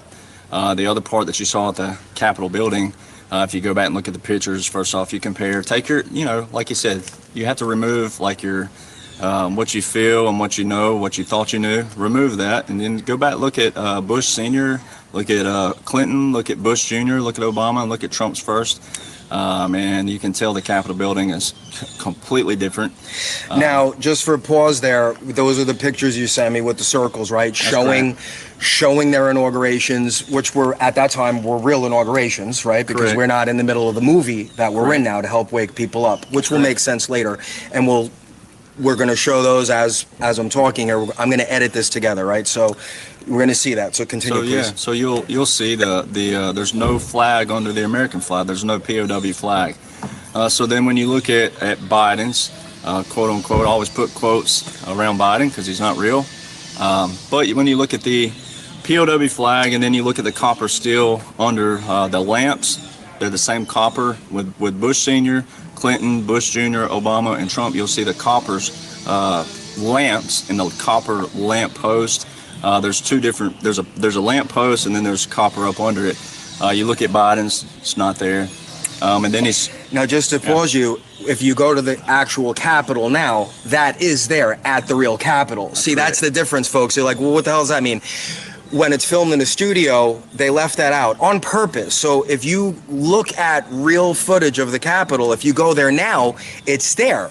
So why is it there for all the other presidents? It's there right now if you go there, but it's not there in some of the scenes under Biden because it was filmed in a studio. Do you get that, people? We're not making this up. Please continue. And then, so he swore in 11:47 a.m. Eastern Standard Time, which is a violation of the 20th Amendment of the Constitution, which specifically says the president's term is to end at noon and that successors shall then begin. That was 11:47 a.m. You'll see that in the video and certain clips. Just to reiterate, if you go back, if you remember, he was sworn in before noon. We didn't make it up. We didn't change the time. If you go back, do a little bit of your own research, find some of those videos, see what time, ask people. He was sworn in before noon, which means it's illegitimate. We didn't just make up the rule. If you want to do some reading, that means there was two presidents at the same time, right? Please correct. continue, sir. And there's also two different sets of soldiers. So when you look at the soldiers around Biden that day, there's not one single uniform that's regulation uniform. And I always hold up my buddy's memorial here.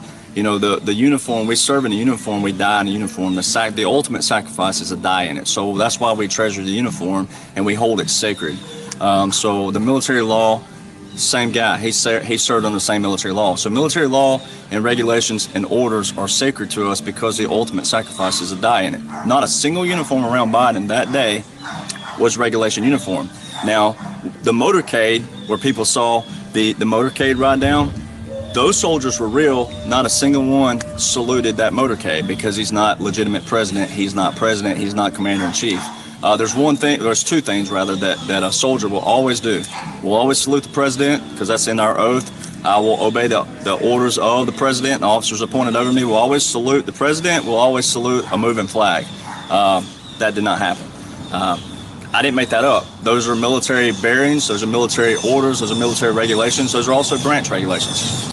So, once again, the uniform is very sacred. Then you move forward. You go to the grave of the unknown soldier, which we hold very sacred. I actually have a relative that got killed in Vietnam, and for a while he was considered missing in action. We didn't think he was actually going to get a proper burial. So the unknown soldier is for that very reason, for the soldiers that did not get proper burials. So very sacred. You move to the unknown soldier. If you go back once again and look at all the other, I don't put quotes around it, but you look under all the other presidents, Bush Sr., Clinton, Bush Jr., Obama, President Trump's first, then you'll see, once again, they touch the wreath back there. It's a sacred thing they do with the wreath. All right, so when you look at that, you'll see soldiers around him. If you look at the C-SPAN, it's 9 hours and 25 minutes long, but fast forward to it, you'll see soldiers that don't have a PC cap on, a patrol cap. All right, that's a non-violation. I mean, it is a violation. It's a non-regulation uniform. That's a no-no. Every little thing in the military counts. When you see soldiers with PC caps on and there's one there without one, it's done on purpose, first off. It's also this sacred to our uniform. And then the three-piece volley. Go for it. This is probably the most monumental thing that I saw the whole day. I punched my dad's refrigerator when I saw it because I got so fired up. But for artillery guys, three-piece volley. Once again, I'm not an artillery guy by trade, but I know what they look like. So it's called a three-volley salute. It's not to be confused with a 21-gun salute. And you'll read that when you see this article here. But three-volley salute, 3 pieces of artillery, 2 for fire and 1 for misfire. All right, so that's what Joe Biden received. And so what you were witnessing, on January 20th, 2021, Joseph Robinette Biden Jr. received a full-grade military funeral service. Here it is. Here's right. And so what we're going to show factually at Joint Andrews when President Trump flew out, right, the difference in that video, we're going to show that he got. Well, I call it constitutional bylaw and full-grade military regulation inauguration service or ceremony. That's what President Trump received.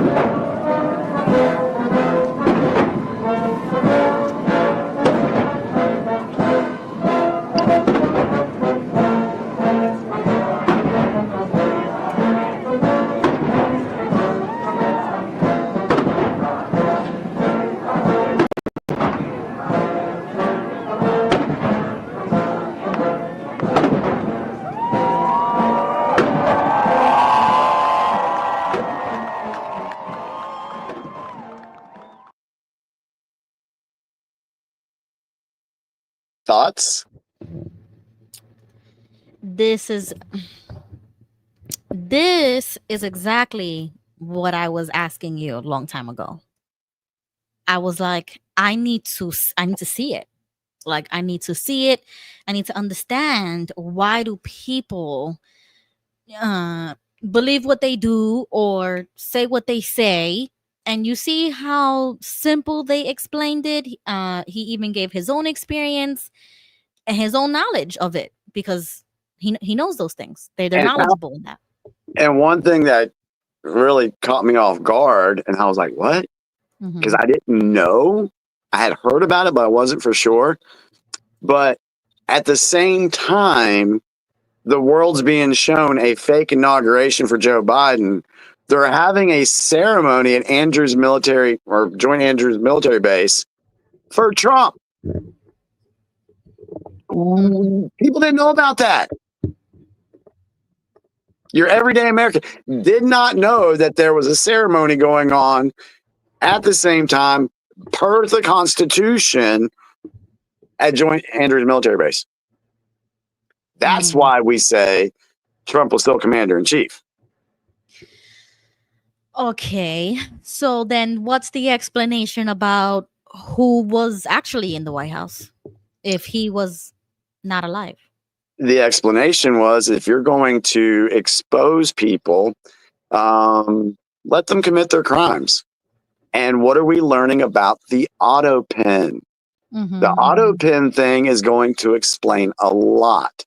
So you had all these people that were still pushing the establishment agenda. I like saying establishment instead of deep state. You know, you had all these players in there, you know, using the auto pen to push their agenda and try to tell the public, oh yeah, Joe Biden's doing it. This is Joe Biden's decision. No, they got trapped. That's why so much was exposed during those 4 years. That's why people were like questioning things like, this doesn't make sense. It was a way, it was a tool to help wake up more Americans. But why let it? Okay, I understand that first point. Okay. Like, you know, to catch them red-handed or whatever, that they're, you know, committing crime. But why let those things still play out when you know it's wrong?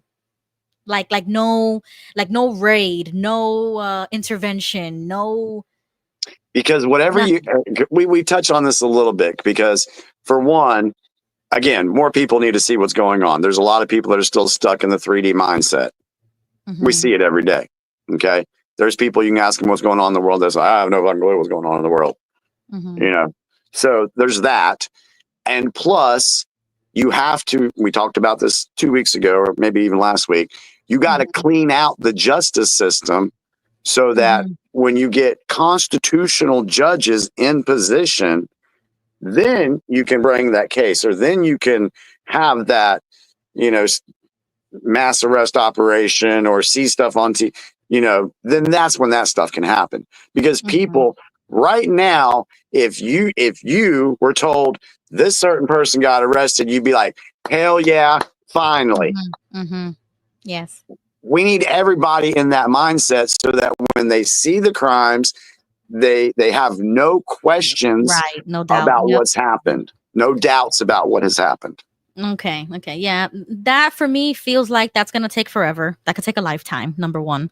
And then the second problem is that all of that is going to be at the cost of a lot of innocent people. Like, people have lost their lives over the illegal immigration. They were murdered at the cost of the American people losing. Let me just ask this question right here. How many wars were fought where no one died? I don't think any. We're in an information war. It's a different type of war. And we know that this establishment does not care about human life. Okay, good point. Because that's how I kind of feel. I kind of feel like we should be proactive instead of just letting the law be broken and people die. We should be the first ones there to prevent something from happening. Exactly. That's why we do what we do right now. Okay, so question from Gigi. She said, so if that's the case, whom was it that went overseas to meet the presidents and other delegates from around the world? It wasn't the real Joe Biden. Are we talking about Joe Biden still? Yeah, I think that's what she's referring to. Okay, yeah. so allegedly, Mm-hmm. okay, I'm going to say that I like using that word. There were 4 different actors, that's been said, that were playing Joe Biden. So we don't know which actor apparently got that gig to go over and meet with some of these world leaders. Now, the actors that were mentioned, and I can't prove it, but you can look at the one's face. What was his name? He was in England, an English actor. Oh my God, I can't remember his name. But Jim Carrey was mentioned as being one. Like I said, I can't prove this. This is skepticism right here. We don't know. Jim Carrey, James Wood, and then there was the actor from freaking England that looked just like him. I can't remember his name. So they just hired them to play the part, basically. And how many times have we? And when you hire an actor, where do you go to hire an actor? Oh, are you referring to that central casting comment? Central casting. Okay, I get it, but and how many times has Trump said, "Oh, he's central casting"? Well, I mean I think that was like his way of describing how good of of a front he probably put, or an act. Or like he could have been telling the truth right there, that right in plain sight. Yeah. Okay. I mean, I get it. I'm not saying like it is what it is, but I can definitely see somebody believing that. But do you see why we question things? Yeah, exactly. You see stuff like this, you're like, yeah, that don't make no sense. Yeah. Okay. How about this? Jelu70 says he's dying of cancer. The perfect segue to cover up his real death. Yeah, because there's that, but there's also a clip from like 2022. He was giving, it was giving a press conference, I think in Mexico, and he actually said, "Yeah, I have cancer." He actually admitted it back then. Okay, so that would have been the actor putting it out there, saying that so they could use it for later. So I do believe we're going to see. There's going to have to be a distraction or something, and in the media, that could be it. And his signature. I sent you one that showed the difference in the signatures. The signatures were not the same. I don't think I saw that. Where did you send it? Oh God, I swore I sent it to you in the DM. Okay, interesting. I'm gonna have to search for that one. Let me see if I go to my Facebook page. I think I posted it. I've been so busy this week, I forget. I see stuff, and then I can't remember if I posted it or not. Okay, we're on your Facebook page now. But there's one. You go. I think it'll be further up. You know the guy in the car that we've listened to a couple times. I think he mentions it. Okay, I think you did post a video of him, but I don't think I. There was two. What's that one say? This one is about body parts, selling Harvard employee selling human body parts. That's crazy. No, okay, not that one. Did you send it to my DMs here on Facebook? Whoops. I clicked the wrong button. Welcome to the stage to Gigi in the meantime while I'm looking for this. Hi. Oh, cool. Hey, Gigi. Hi. Can I say something? Or are we still Yeah, while we're looking. Yeah, go ahead. Are you still on Joey Baby? Yeah, we're still on Joey Baby, but yeah. Okay, last week in the news, Massachusetts hit the news last week. They arrested so far 1,970 illegals. And as some of the ICE officers were rounding them up, they were attacked by a lot of protesters and trying to prevent them from arresting the illegals. So I thought that was interesting. That happened in Massachusetts, you said? Yeah, Massachusetts. And they did say Massachusetts is the largest sanctuary state for harboring illegals. I think there was also another incident to that degree that just happened somewhere in California here in the last couple of days too. Yeah, that happened last Friday. Yeah. I'm proud to be from Massachusetts. No. And also, did you hear that 2 Chinese nationals were charged with smuggling a dangerous pathogen at the Metro Airport in Michigan? Did not hear that. Fungus.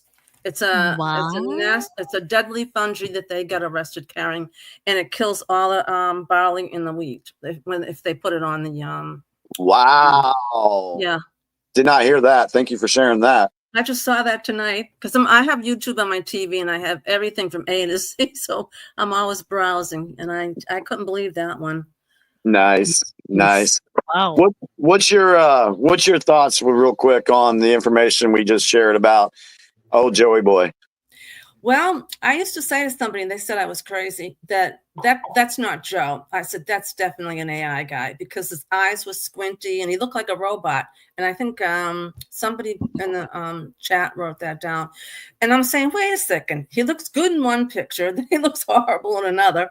So the only thing that bothers me is that if that was the case that he is dead, supposedly, then all these delegates from around the world, they're all in on it, just like trying to cover up Macron's wife being a man.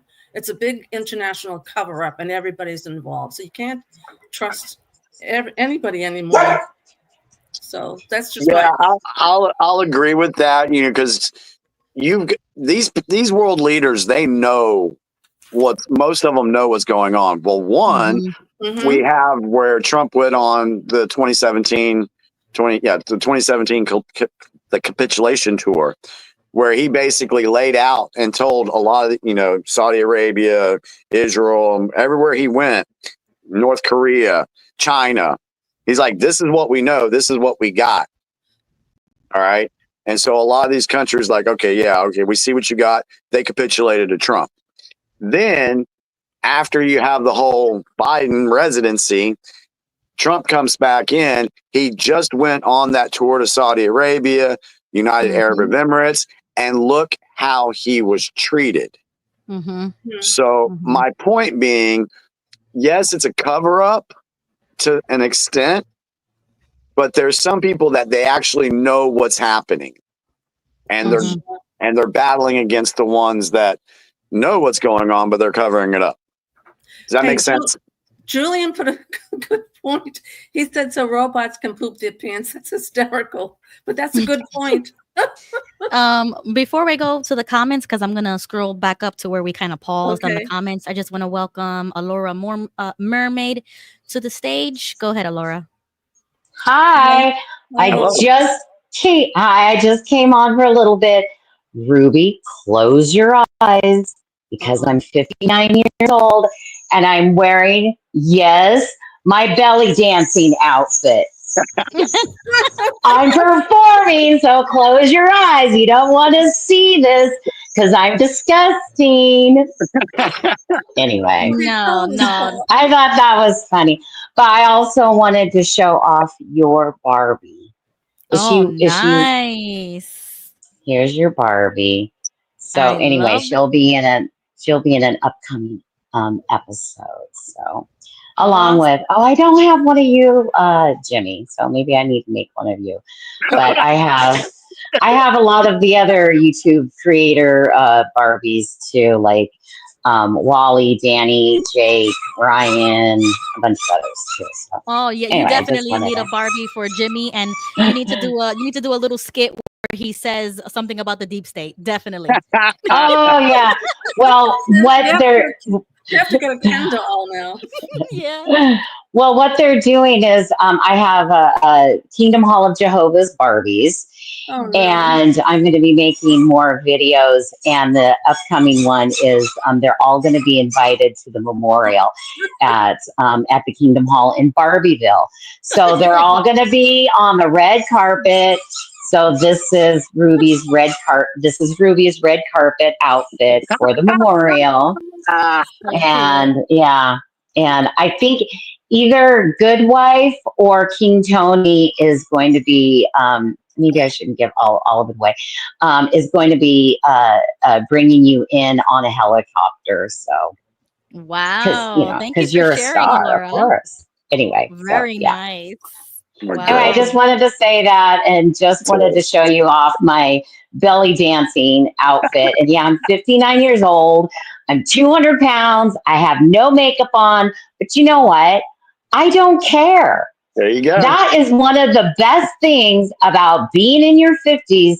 You don't care anymore. And so I think Paula Abdul, Cher, Madonna, I think they look great. If they want to go on stage and if they want to rock it, whatever outfit they want to, I say go for it. Wow. Thank you, Laura. That's just my opinion. All right. Thank you. Thank you for sharing. Thank you for joining. Thanks. All right. Bye-bye. Bye. Really quickly, we have a question for you, Jimmy, from a Pasta Babe. She says, So was President Trump the president at the time? If so, why does President Trump say what a lousy President Biden if Biden was not holding the position of president? Because he's got to keep the secret. Yeah. Okay. So I read the first because that was kind of a two-part question, correct? Yeah. Okay. So let's go with the first part of the question. Yes. So to your point that you believe that President Trump was still commander in chief, that it was Okay. he was So still the yes. president at the time. So what folks need to understand, there is the commander in chief of the military and the president of the United States. You got to know the distinction there, because before we had our first president, George Washington, he was the commander in chief of the United States military. The military came before the government. Right. I think The military back then could have ruled the United States, but they did not want a ruling. They didn't want that. They wanted the people to rule themselves. So they gave up the power and created the U.S. government, which gave the power to the president. Now, yes, the president had dual duties. He's also the president of the United States, but he's also the commander in chief. So let's fast forward to now.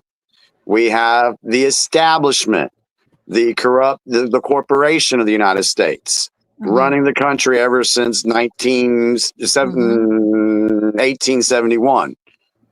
So the corporation's been running it.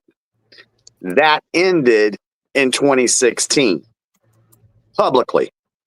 Well, no, hold on. Behind the scenes. I'm sorry. Let me make sure I get this straight. So yes, Trump was president of the corporation from 2016 to 2020. The corporation died around 2020. We didn't have the republic yet.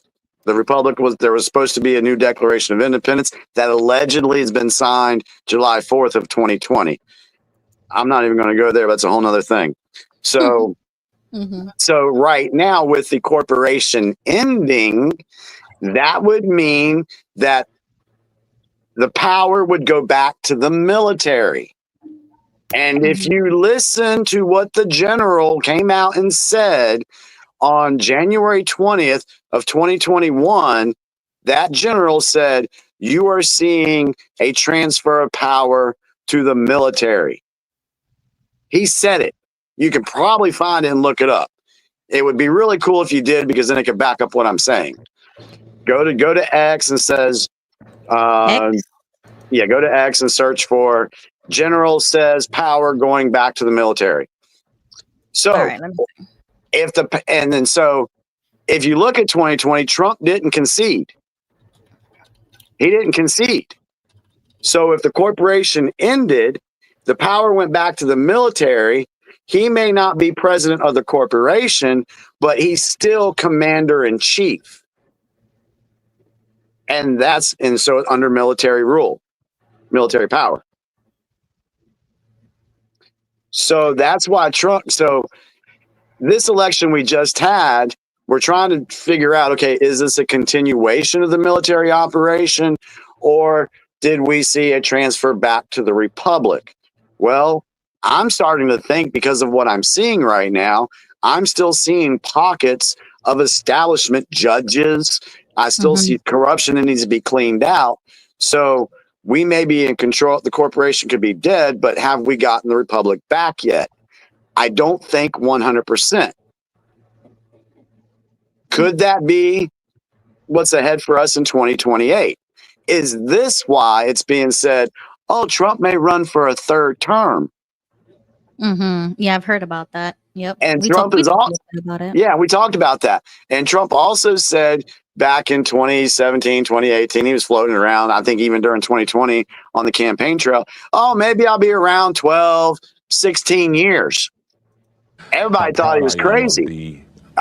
There it is. 25,000 National Guardsmen who have come in from all 50 states and territories to help support the Secret Service and the police departments with a peaceful transition of military power. Oh, right there. right there. Yeah, okay, yeah, I've never seen that before. I need to understand the context of what he was saying there. That's weird. Yeah, go back and watch. But and what did we see in DC around that inauguration? The military coming in, the National Guard coming in, and we saw all that. And people were like, what's going on?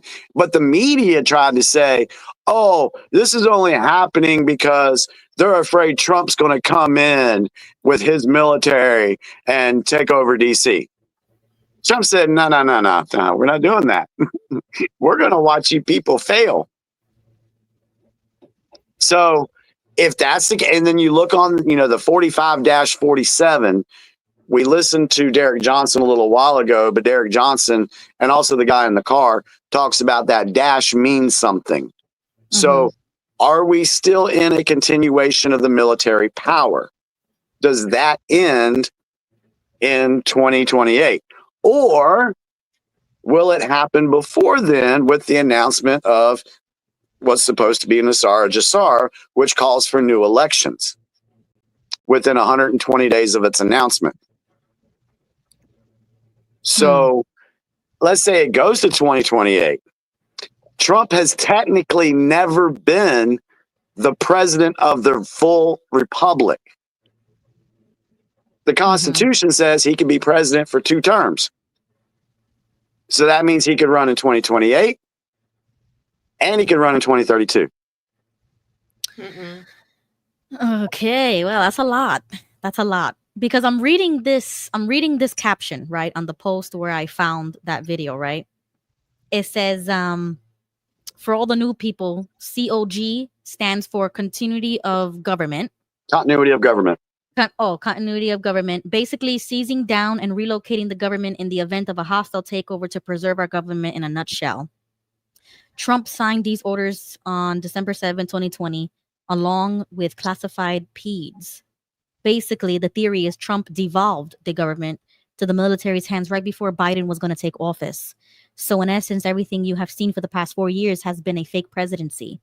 Remember, Trump has publicly stated Joe's fake presidency. Okay, and then when I click on here on the subtweet, this is the EO 13961, and then in the comments of this tweet, here's a little chart of what that means. Phase devolution. 1. Yeah, devolution. Yeah. Devolution. Yeah. Yeah. Who put that out? This tweet comes from John Harold. Okay, he's legit. That's his page. There was another digital soldier. God, the name will come to me in a second. But he did a whole thing about explaining devolution and explaining in more detail what I just said. Way more detail. I gave you the Cliff Note version. But it talks about the continuity of government, the military taking over, and and we see it. I mean, we saw examples tonight of that general saying, hey, this is going back to military power. We heard Derek Johnson say, hey, the military has codes that they have to go by, rules that they have to follow. They didn't salute. And I watched the inauguration. I saw him I saw it. It was 11:47. That's a violation of the Constitution. I saw the parade. I saw the soldiers not paying any attention to him. Right. Yeah, it was just really weird. Yes, it was. That's because it's something that we had never seen before. And we were witnessing history. To it. What about all those people who had their backs turned? Was that, Joseph? What about all those people in the parade that had their backs turned? Yeah, because they were military personnel that were turning their backs towards, from that traitor, that fake president. He wasn't that's why they weren't turning and saluting him. Okay, so So when mhm. this is why it's so hard for a lot of us digital soldiers to try to explain things to folks in just layman terms. We have to Mhm. go this deep if they're willing to listen, because then you start showing this stuff and it's like, this is why we're saying what we're saying. Right, right. What do you say about that? What's your comment about what the general said? You know, Mhm. what's your comment about, the Mhm. funeral, the three that's in military code, Mhm. the three volley cannon versus the four volley. Yeah, everything has meaning. Exactly, and that's the problem, is that we're not really educated in that. And, I'll speak for myself. I have no clue what those symbols would mean, numbers would mean, objects would mean, none of it. And everything to them is symbolism. So we have to learn their symbols. We have to learn their ways and their phrases and their little words and everything, so we can understand and connect these dots. Because Yeah, if it I mean, wasn't for that guy explaining it, I would have never seen it yeah. at all. So when people ask for proof and evidence, like Derek Johnson says, you need to get it out of your head what you've been taught and realize everything you've been told is a lie. It is a And lie. then show this stuff to people and be like, explain to me why there's a different lamppost there during Biden's thing and not the other three. Why was the POW, prisoner of war? We've been in an information war since Mhm. 2016. He Mhm. was a prisoner of war because he was a traitor to this country. Okay. I follow it now, because that video really kind of opened my eyes a little bit to that. I'm gonna have to do more. You know what I'm saying? Dig more. But Thrifty makes a good point here. She says, if the military took over the presidency, that would be in insurrection for real. The insurrection happened. Okay, so here's the deal. Mhm. The real Okay, so everybody thought they saw a real inauguration, right? Everybody Right. thought they saw a real inauguration. What are we learning Right. about that? It was bull crap. It Right. was fake. Mhm. Same thing with the election or the insurrection of J6, the J6 thing. That was a cover up for the real insurrection that happened on November 3rd of 2020, when they stole the election of 2020. Right. That Yeah. was the real insurrection. And then, of course, they tried to cover it up with J6. And then they had the inauguration on January 20th. But what happened on January 20th? What entered DC? The military.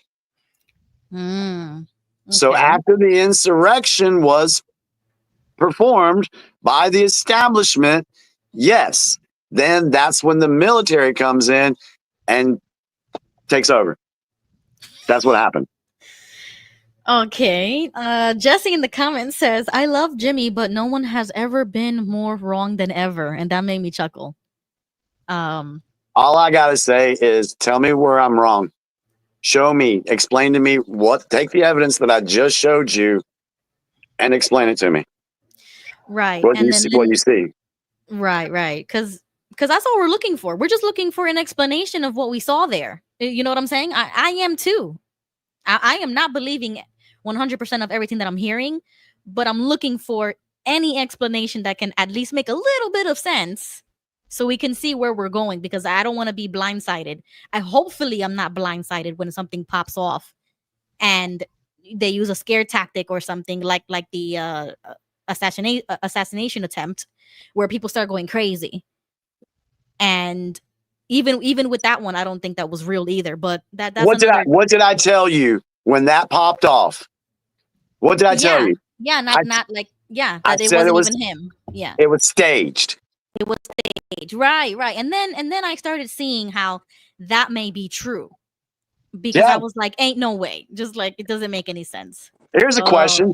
Why did Trump hold 96 rallies that summer, but CNN was only going to air one of them live, which happened to be the Butler one? Come on now. Think about that. Yep. So welcome to the stage, Fallen Ashes and Conspiracy. Jesse's in the house. Welcome, guys. Quick 3-minute comment. Fallen, go ahead, Fallen. I'm just trying to understand the topic because I just got in, but I also came from AA meeting today. So that was interesting. Wow, okay. So right now we're kind of talking about a video that we just saw kind of explaining how the Biden presidency was basically fake and why people believe that to be true. And they made some really great points. So maybe later on you can rewatch that video and then, let us know what you think. But basically, that Biden was a puppet as the president and that Trump was behind the scenes still commander in chief. And Jimmy explained what that meant, still, being the commander in chief of the military. Well, so that brings me a question from the chat, Fighter of Truth. She says something to the effect of, if that's true, then like I mentioned earlier, why didn't Trump do something if he was commander in chief, if he had the power? If you're saying that he was in he had the power of the military, why didn't he do something to reverse what had happened? Well, one, what happened in 2020? No. They stole What the happened? An Okay, but before that, what happened? COVID. The establishment, that's what I'm calling them now. They knew what was going on. They knew what the White Hats were getting ready to do. Mm-hmm. And they wanted to fight back. And the only way that they thought they could fight back was use COVID. Trump did everything he can to inform everybody that was all, what was going on there. He tried to show the cures. He tried to show up. There was so much going on behind the scenes on that thing. So that was that's what they did to try to steal the election, because they knew that if Trump was won in a landslide in 2020, guess what would have been over? The 16-year plan. Okay. So this is why when you've seen the Biden administration come in, why certain things are being pushed, it was being done to wake the people up. Because the military and everything you can't come out and do everything when people are still not knowing what's going on. There's that old saying that you have to walk through the darkness to get to the light. So the people had to experience these hardships so that they would be in a position like you are, Ruby, now, to where you're like, I want to see something happen. Something's got to be done. Right. You wouldn't have felt that way in 2020. See what I'm saying? Yes. Really quickly, go ahead, Jesse. You got to unmute yourself. Can I interrupt for a minute? Linda's been patiently waiting. She'd come on and then she'd get off and she's back on again. She's waiting for you guys to address. She had a question and she's been patiently waiting.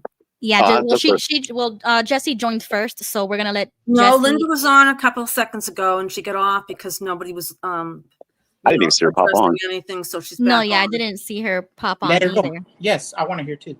Go ahead. Okay, go ahead, Linda. Just unmute yourself. Hello. Hi. Thank you, and thank you, Jimmy. I know you're really going out of your way to explain everything. I'm trying. And I'm like, I need it to be a super simple answer for me. Like, my question is, which one of them, Biden or Trump, was the president during that time that you claim Biden had a double or a actor taking Biden's place? So during 2021, there's feedback. Oh my God, there's feedback. So during the Biden administration, who was president? Is that what you're asking? Linda? Who was acting as president? Well, acting as president would have been the Biden.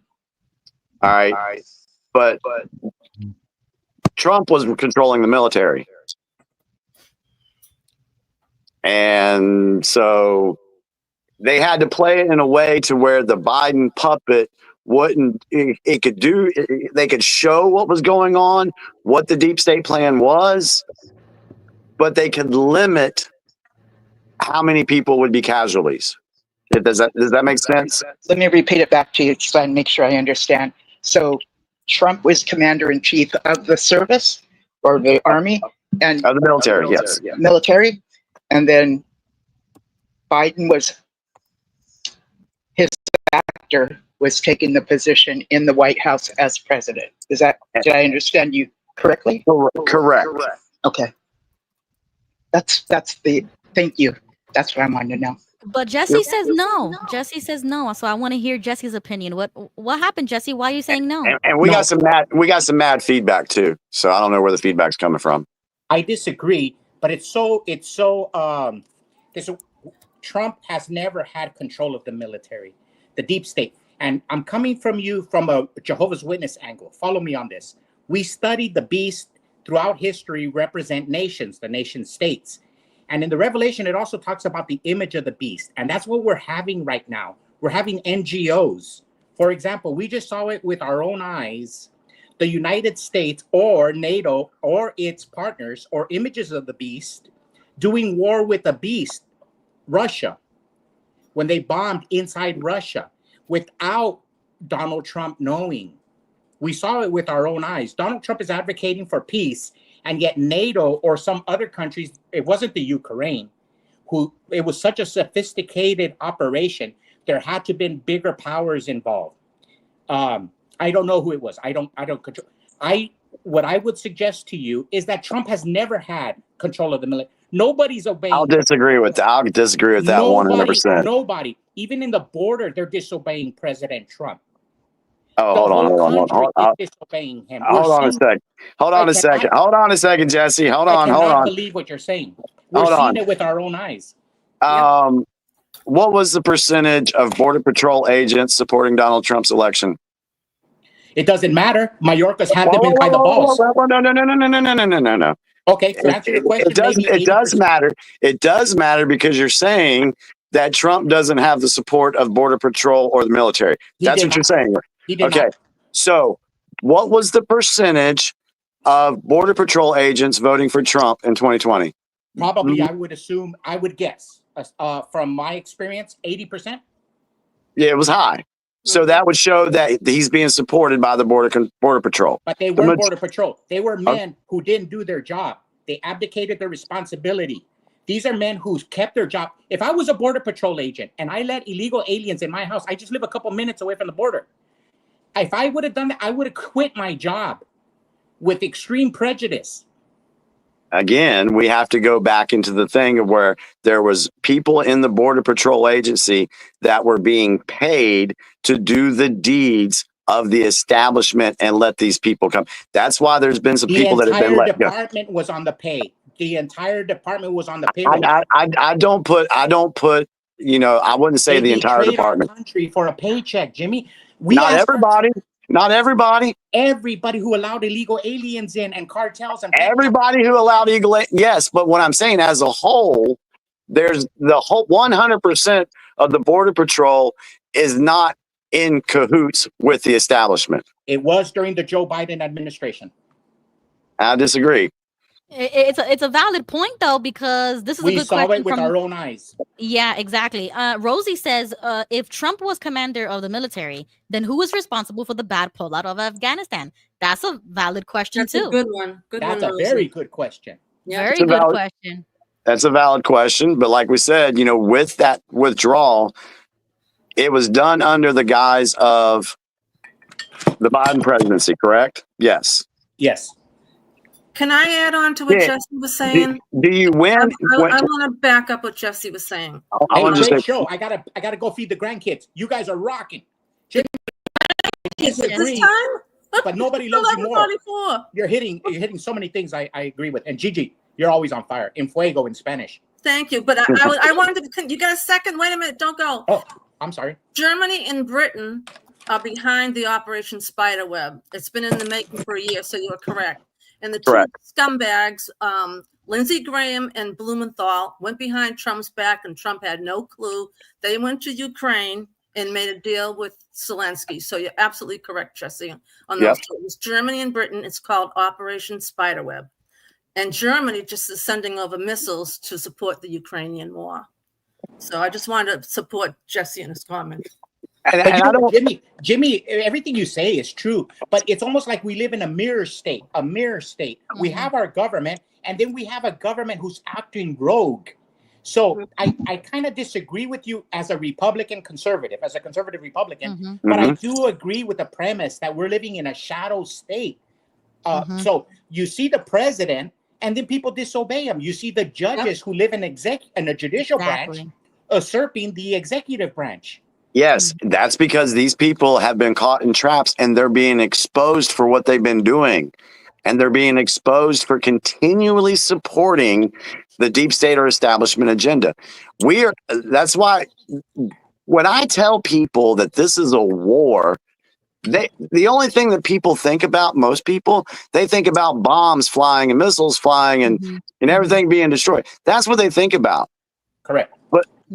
But this is a different type of war. This is fifth generation warfare. If you don't know what that is, look it up. Fifth generation warfare.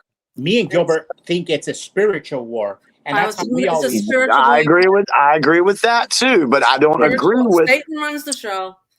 I don't agree. No, I'm not even going to talk about the Bible and stuff because that's not what this is about. Right. But I don't go there. That's all right. You don't have to. He runs the show. Okay, Jimmy, you're cool on that. I don't buy that. Anyway, but what I'm saying, you don't have to. I'm not selling it. Yeah, I appreciate that. But what I'm saying is if you're in a war, do you win every battle? No. So could Afghanistan, could that have been one of the wars that the deep state prospered in? Did they win that battle? Lincoln had to go through all the generals before he found Ulysses S. Grant.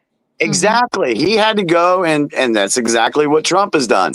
And then we talked about in the 16-year plan where they wanted to, remove good guys from government, weaken command of the generals. And so... General Milley. Yeah, Ruby, you're hugging the show like Kobe Bryant. Well, no, because people ask me questions and I have to explain it. Hey, I gotta go, guys. I gotta go cook for the grandchildren. All right, Jess. Appreciate it, buddy. Yes. Thank you, sir. Love you guys. Bye.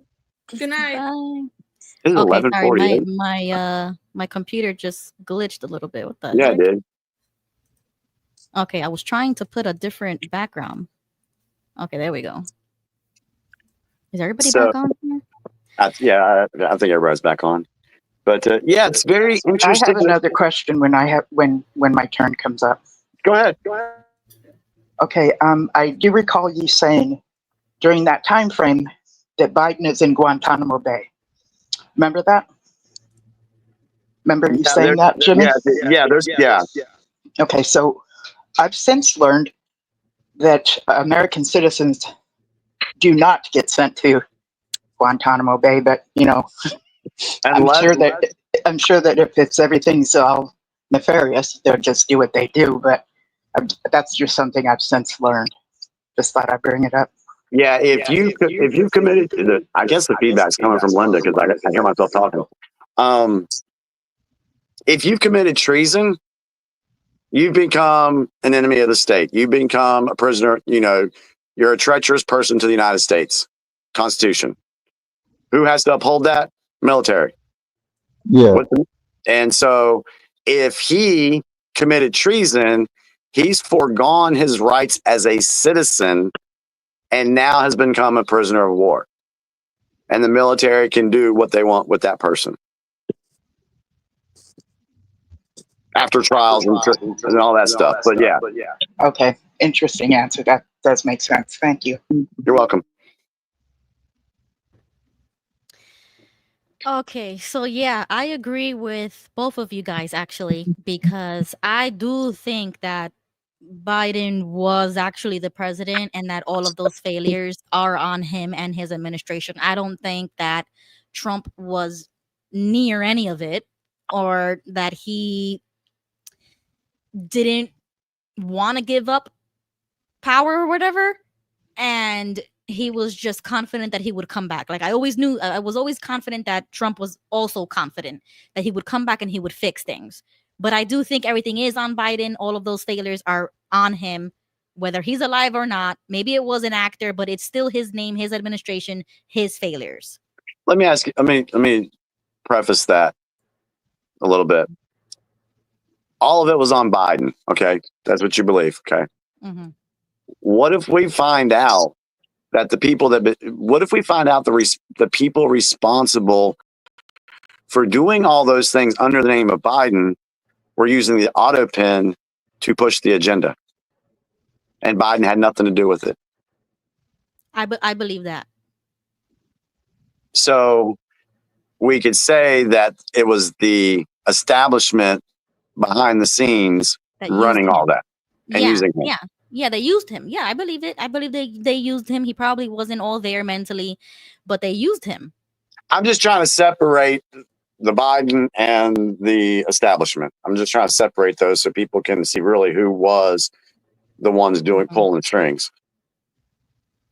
Yeah.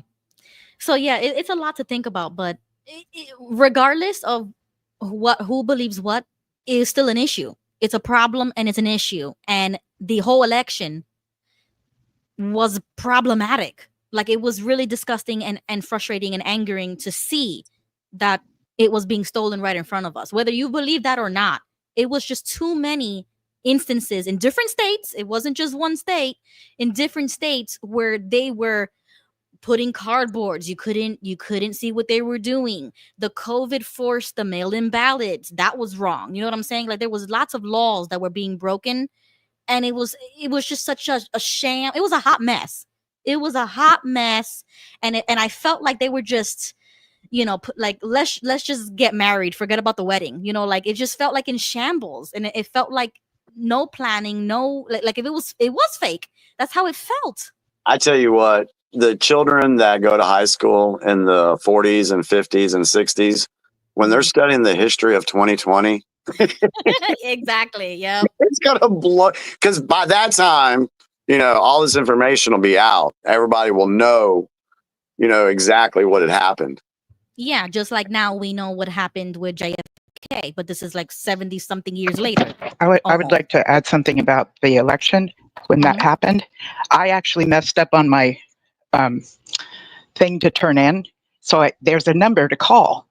So I called them up and I said, I messed up here. What do I do? Can I just, slash it out, initial it, or what? And he told me to go down there. And then he told me how many days I would have to go down to the polling booth. And there was like a matter of 7 or 8 days. I'm like, what? So because of the pandemic, they spread out all these days as opposed to the usual one day that you go to turn in your, ballots. So there was that going on. So there should have been more time of counting the ballots, is what I'm talking about. It would have taken more time rather than just the first day, because it was open for more days so that people wouldn't be crowded together. Because whether you believe the pandemic happened or not, the idea was to keep the like that wave or whatever down so that too many people wouldn't get it at one time and then overwhelm the hospitals. Then the people at the hospitals would get it, and then they'd have to take off work or whatever. You know what I'm saying? So I just wanted to add that. I appreciate that, Linda. My response to that would be this. I totally believe that COVID was used as the precursor to set up the steal for 2020. And the reason I say that is for exactly what you said. It created fear. People didn't want to be around each other. Oh, let's just mail your ballots and you can mail them back in. Let's open up the polling places longer. That gives them more opportunity to create ballots and create their cheating system or implement their cheating systems. Right. Yeah. Like an excuse. Yeah. So it was an excuse to that way they could have full control over, counting of the ballots. Ballots can be counted in one day. there's, that can be done. That's With that's blockchain. my point. If different people came on different days, and Trump said he won, yet there were still more days for people to turn in their ballots, that does not add up. Correct. He said it too soon for what reality was that I was told by. Like, I called that number on my ballot thing to tell me how to fix that, and that's how I found out about having all those days. Yeah. So he said he won before people even got all their ballots in, or later the electric college elected. He said it too soon is what I'm saying. That's the point I'm saying. Yeah. After what I heard. Well, see, the thing is, there's also information that Germany had that showed the real electoral votes that night. That was out for a little while. Then they scrubbed it from the internet. Some of us saved it.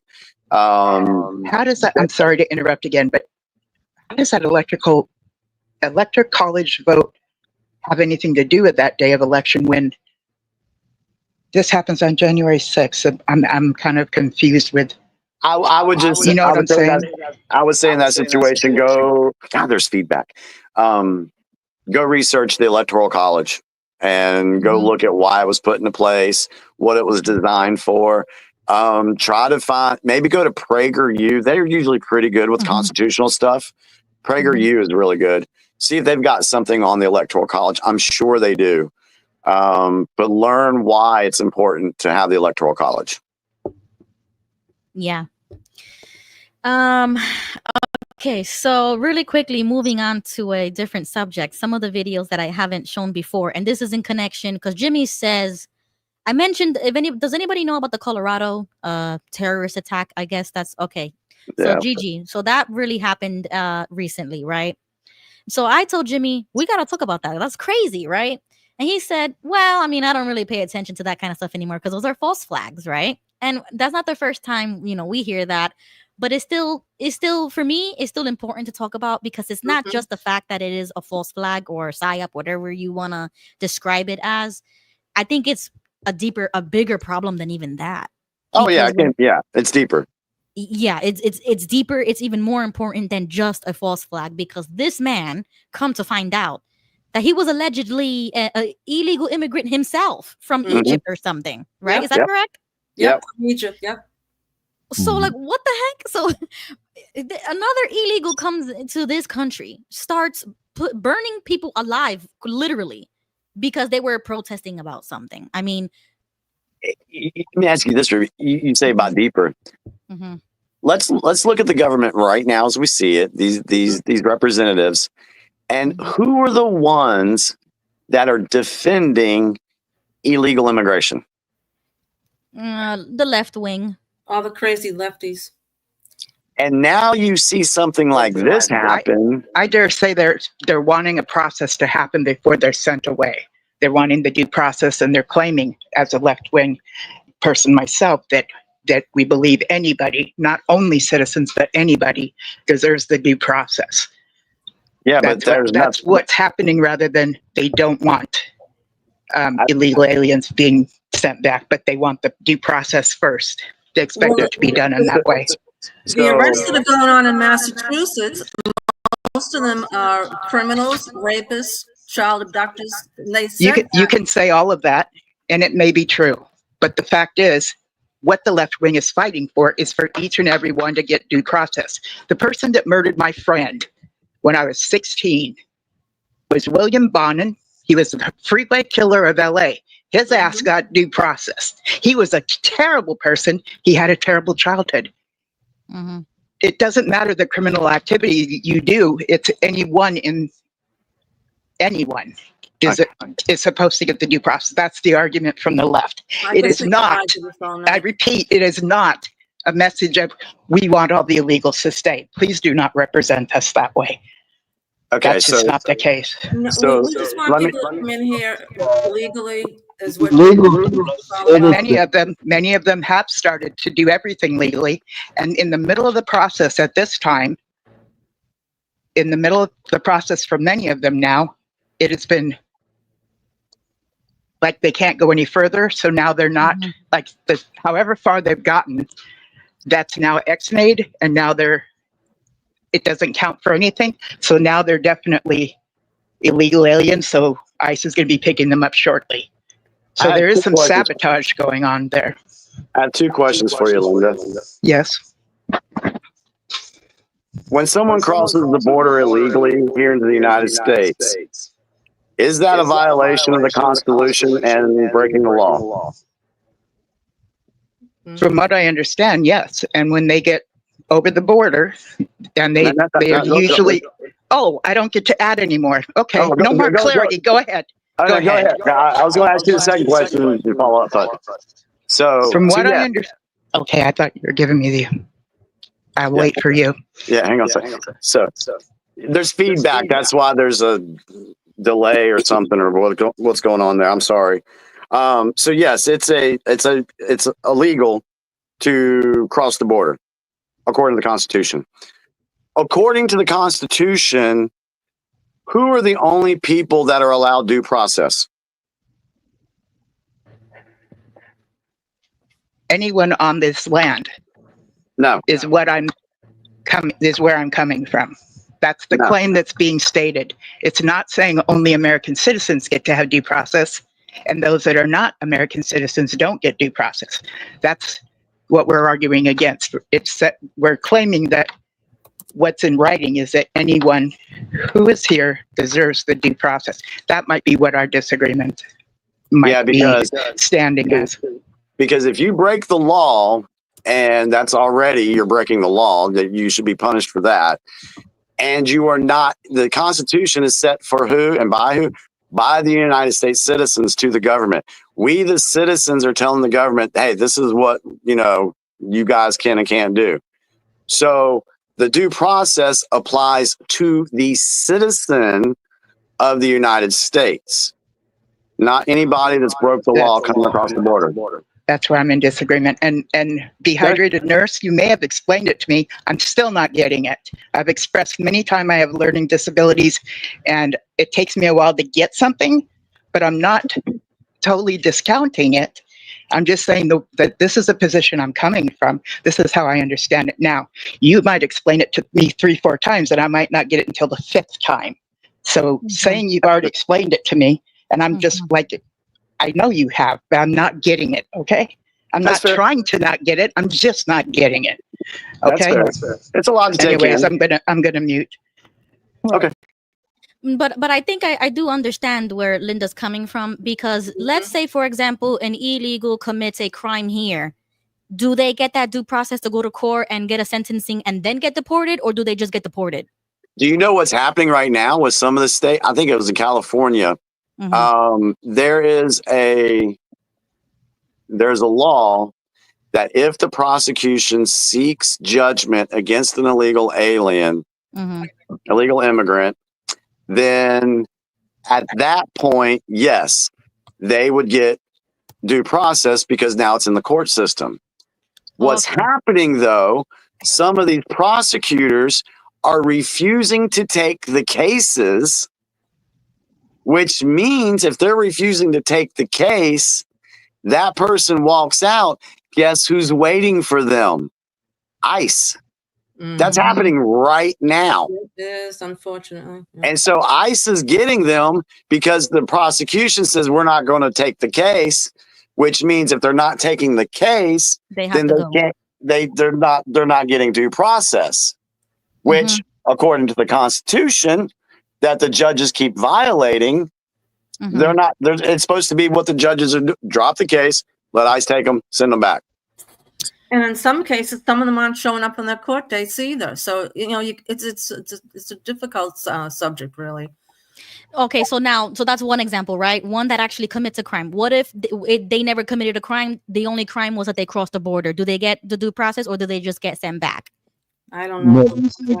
How far did they leave? Like, did they just cross the border and then they just got caught right near Right, the like if fence? you get caught without committing a crime, I think that's what Linda's trying to say, is that it doesn't matter what you do, everybody should get that due process. Whereas if they didn't even commit a crime, but they're getting sent back, there's no due process when it comes to you know what I find funny about this argument. I'm under the impression they come across the border, they see somebody, and then they get a slip of some sort that tells them when to go to court, and that starts their process. but they never show up. Right. So they go looking for them, and then. So you you're get telling me deported. each and every person that went across the border got their slip.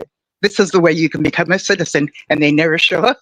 They just never show up. I would say 85. That's a tough one, but okay. Yeah, For me to take in. Yeah, there's many Yeah, I examples don't of it. understand Linda either. I was going to say one. Oh God, I was going to say something about crossing over. And everything I've researched, it takes a good 10 years to go through each and every single process to become a citizen. Wow, it's a long time. Yeah, they need to. Let me ask you this: How long does it take to get 21 million illegals out of this country at that rate?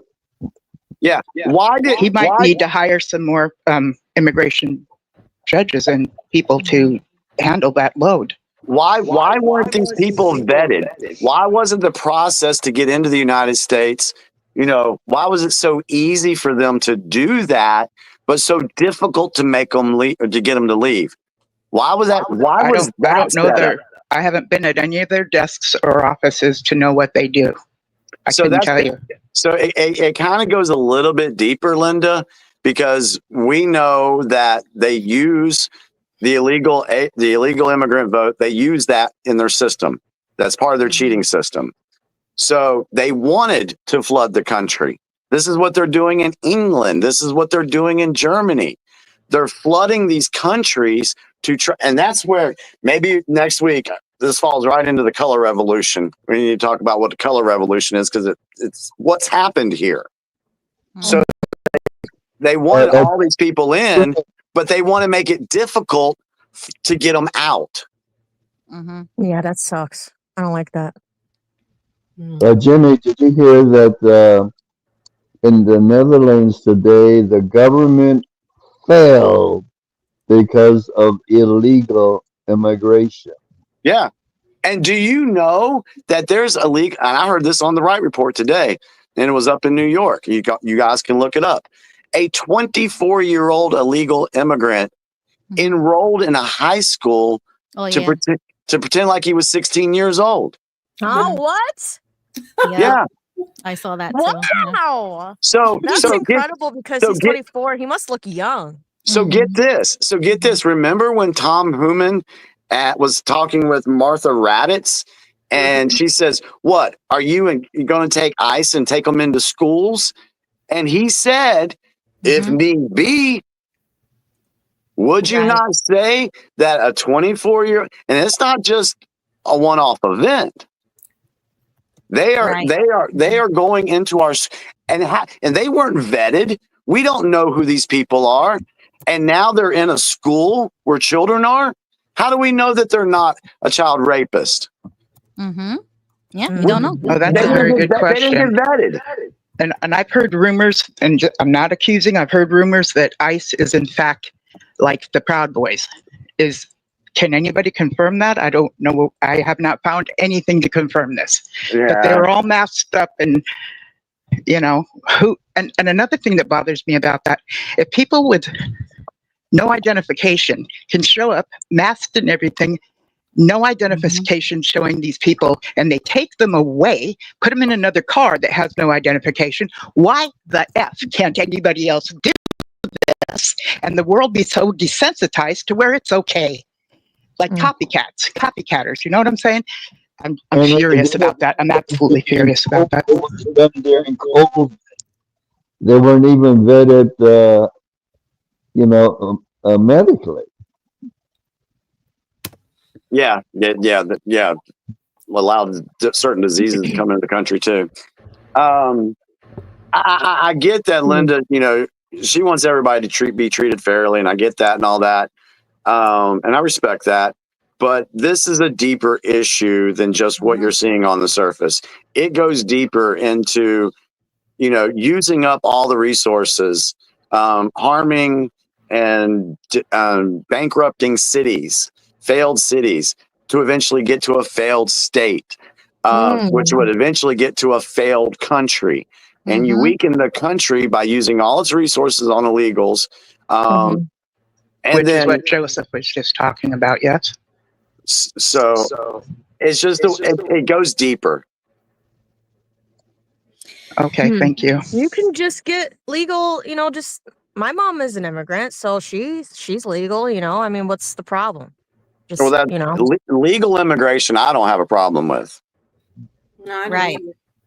Right. So that's I what I'm have no saying. Why problem. can't they just, Yeah, do why it can't they legally? just do it? Well, that's all constitutional, right? Mm-hmm. And what have we learned about the establishment? How do they feel about the Constitution? No, they don't care about it. They don't care about it. So they're going to do whatever they want to do. Mm-hmm. At the cost of us. You see, that's the problem. At the cost of the American people, because it ruins our Absolutely. economy. It ruins our jobs. It ruins our prospects for anything in life. If you have all these millions of illegals bombarding the border like that. So it's an And invasion. You can't allow it. And if you want to go a little further, this Colorado guy, guess where he conducted his little act at? Where? In a gun-free zone. Why is it that most of these different attacks and school shootings, why do they happen in gun-free zones? Because there's no guns around to take them down. Exactly. Yeah, I don't believe in gun-free zones. That should not exist in America. Like If that dude in Colorado tried to pull that stuff off in Florida, oh no, yeah, he'll be shot on sight. He wouldn't even get the second one off because they would already see the threat, shoot him, and wait for the sheriff to come and pick it up. Exactly. Yep. Yeah, that's the problem. Yeah, it's sad. But okay, so just moving on, another topic really quickly because we talked about the Chinese and the farmland.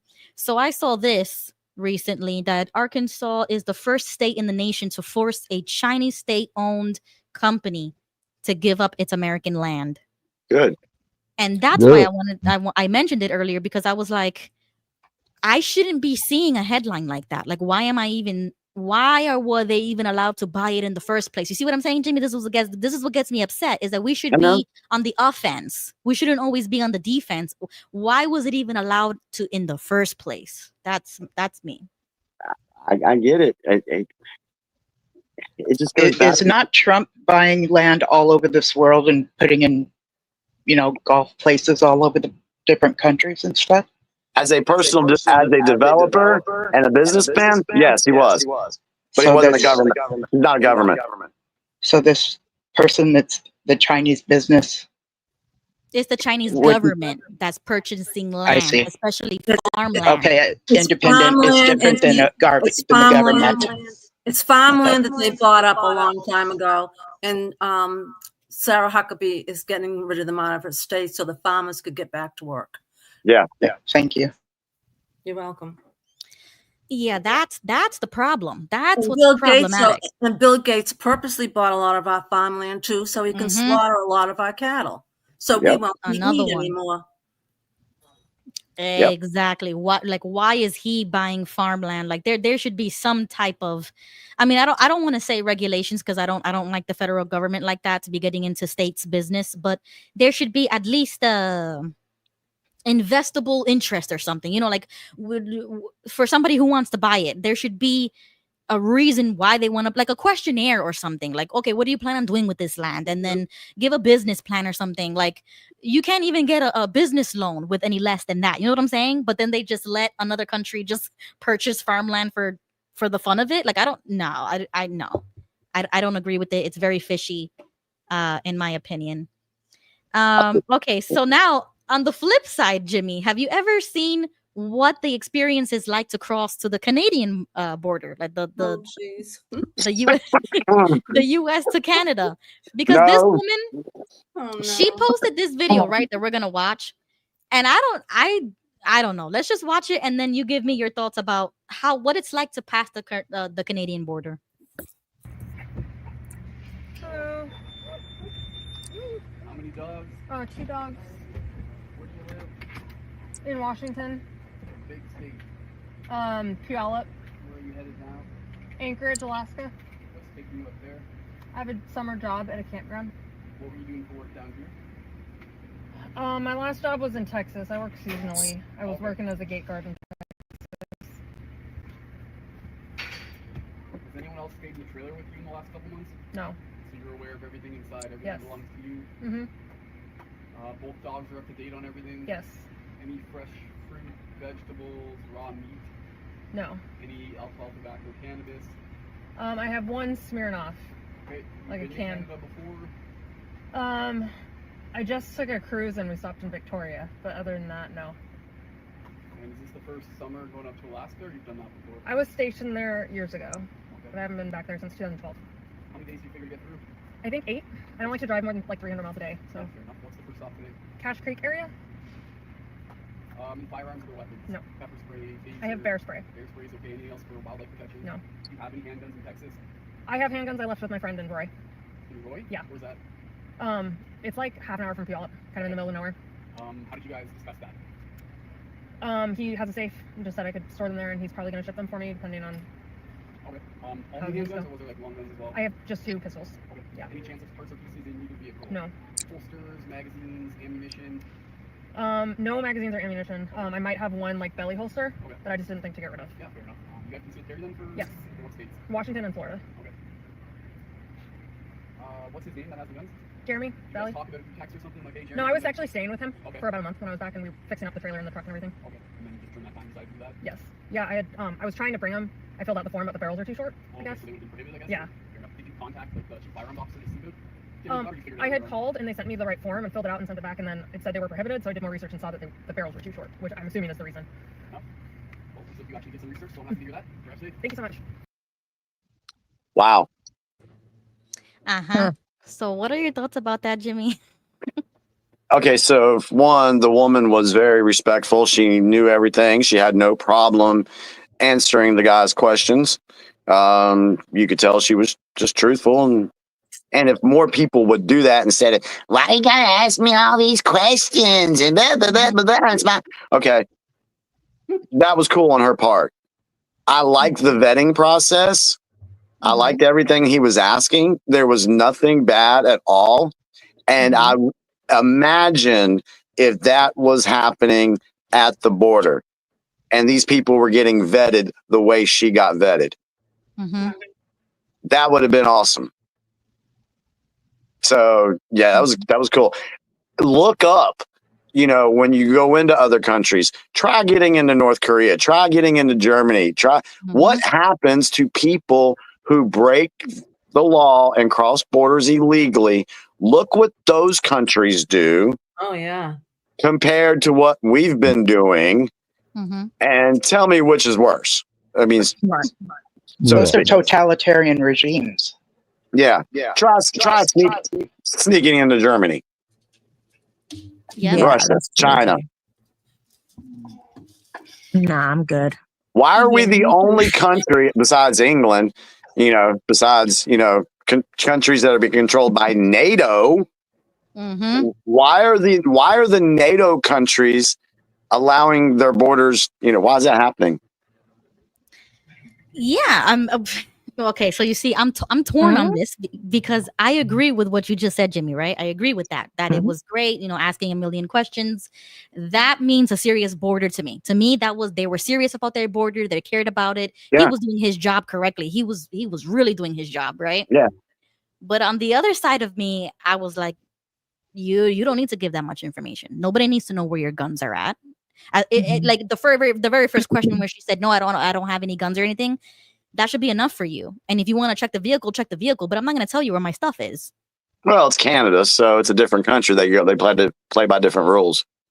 Well, I think she was a little too forthcoming is what I mean. It's like, I wouldn't even give information, first of all.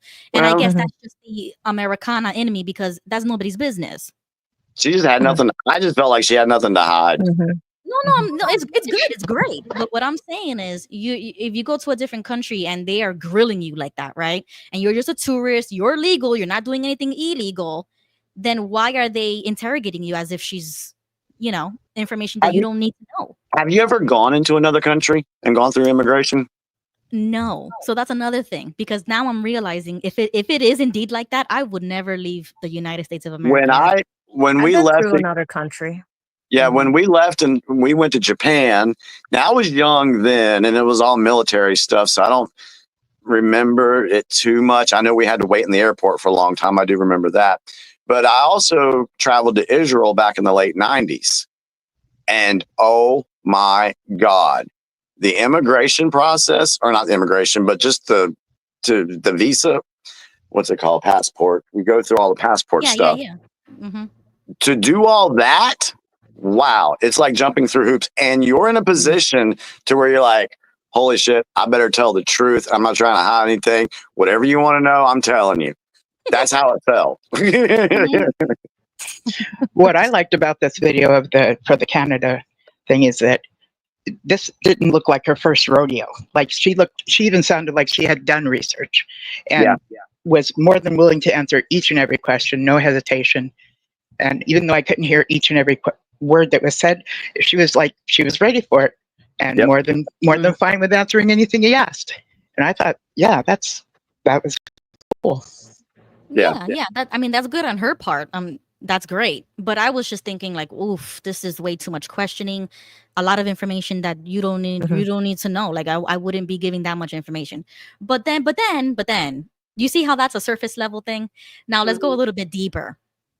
I also have an issue with the TSA. Why are they looking through our bags? Why are they looking at our IDs? Why are they patting us down? Why are we taking off our shoes? From 9/11. Yeah. And then the bombs that were used, they used some forms of liquid that was in the heel of someone's shoe. It's because of the history of what has happened with these flights in the past. That's the excuse, in my opinion. Was terrorism. That's the whole reason we're supposed to get a real ID and passports right now, or otherwise we can't fly. This thing now, it's been taking 20 years to make it happen. The whole thing with the TSA after 9/11, 9/11, which we've established, I've established as being a false flag operation. And every time you have something like that happen, oh, lo and behold, we lose a little bit of our constitutional rights. And freedom. And freedom. Because that's what it meant to be free. And and the TSA and all that was set up by the establishment, by the deep state, to take more rights away from Americans. That's it.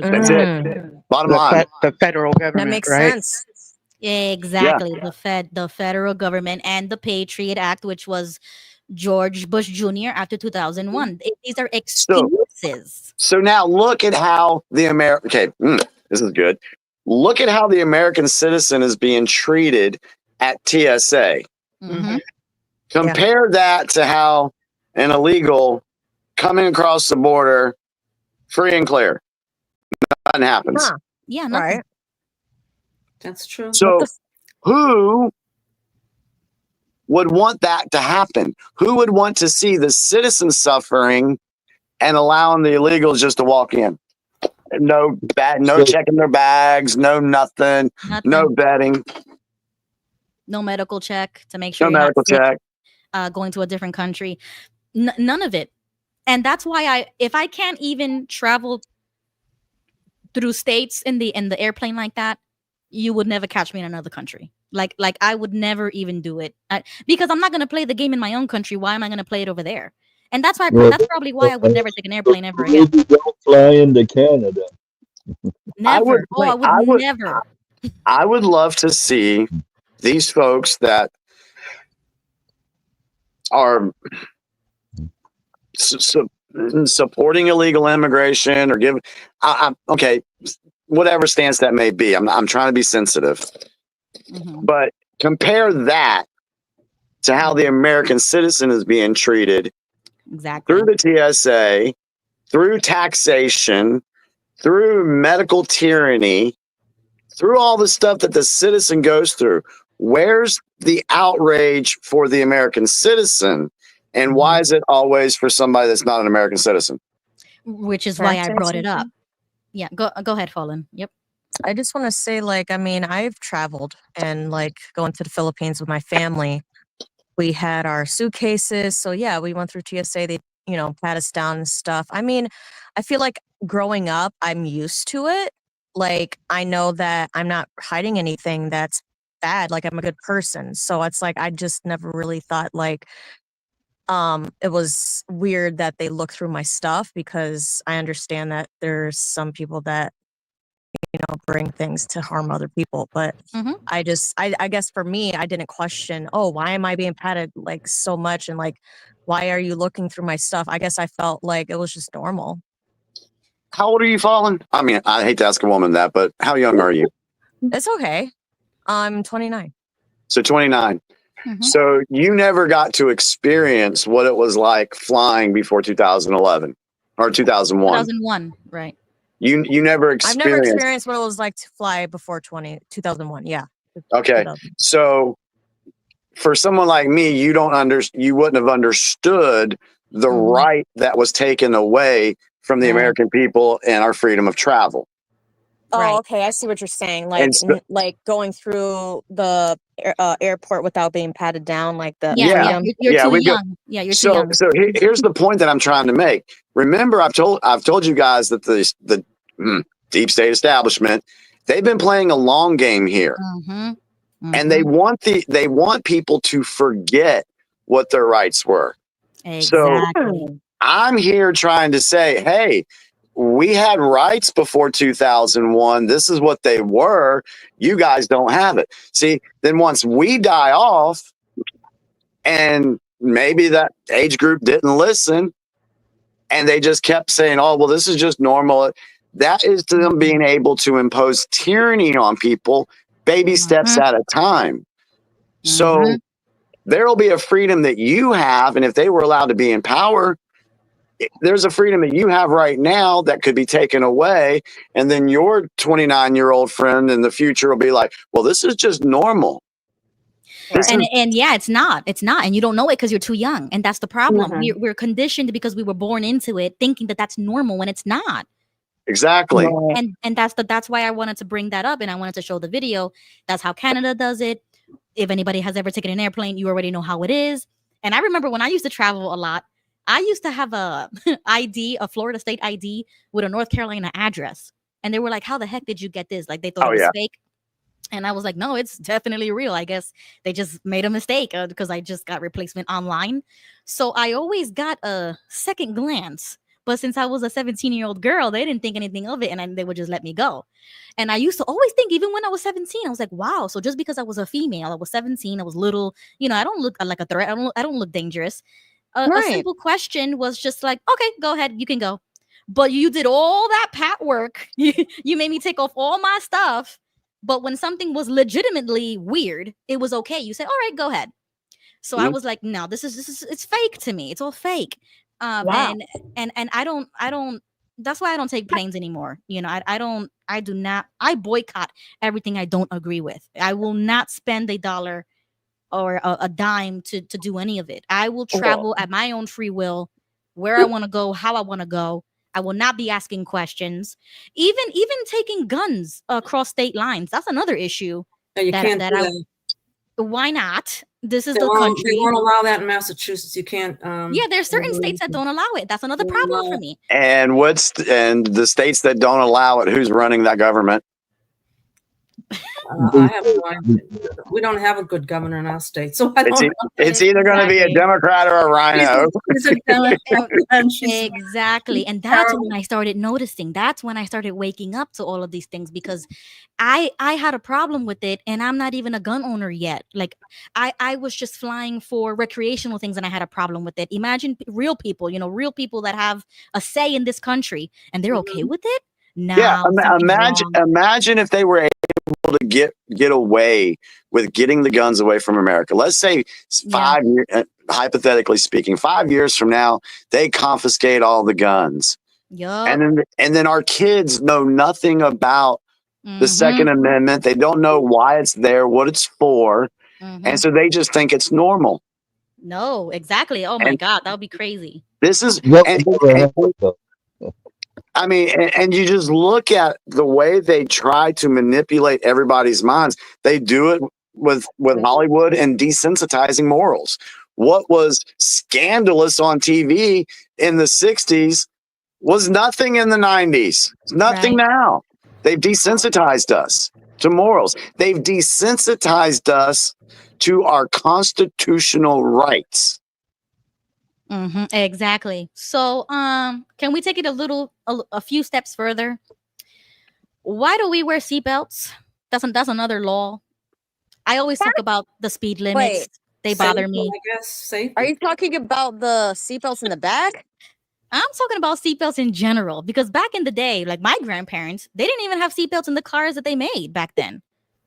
That's Yeah. true. Yeah. I mean, I remember back when I was a child, me and my cousins, we would jump on the back of the truck with my granddaddy, and here we are in the back of a pickup truck, in the bed of a pickup truck, going down country roads, jumping hills. We're jumping inside the back of the pickup truck. Yes. Or, So, you see my problem here? You see where I'm going with this? Once again, even with the speed limits, there was an excuse for that. And then there was an excuse for seatbelts. And then there was an excuse for permits and driver's licenses and what was COVID all about? Oh, we need to be safe. We need to protect. yeah. That's the tactic they use. The same one, but for different laws, and they slowly Exactly. take away your freedom with it. Absolutely. And I think that those are miniature versions of a false flag, so that people get afraid and they say, "Oh yes, we do need seatbelts. We need to be safe." That's exactly what they do. And now it's normal to wear seatbelts. And they do it. They just do it a little bit here, a little bit there. It's like the income tax. Originally, Exactly.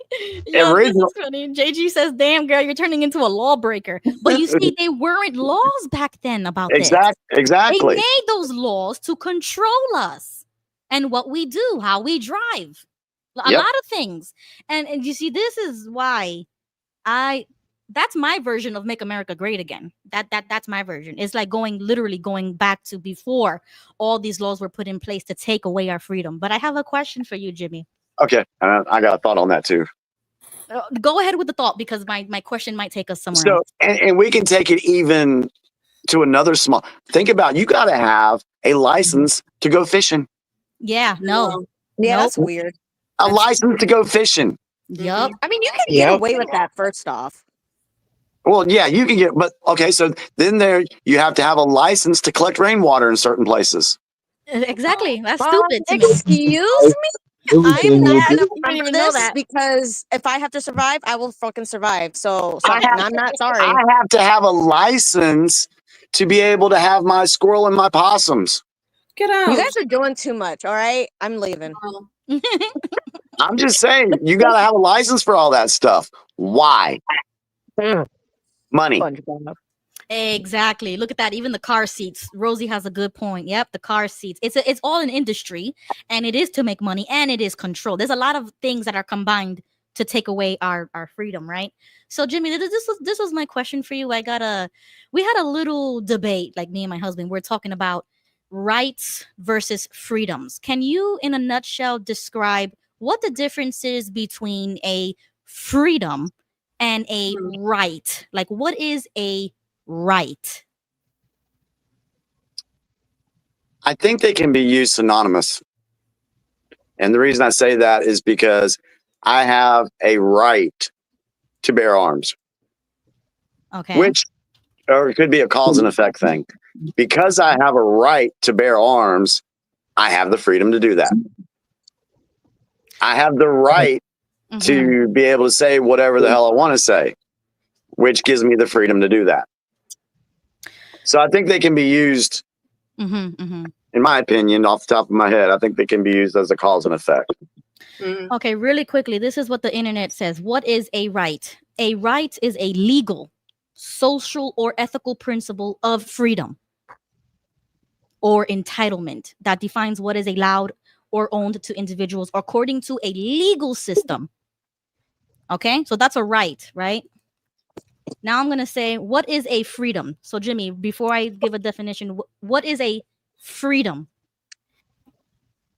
To me at the moment, it would be the effect that I'd be able to experience because of rights that were legally set in place by the Constitution.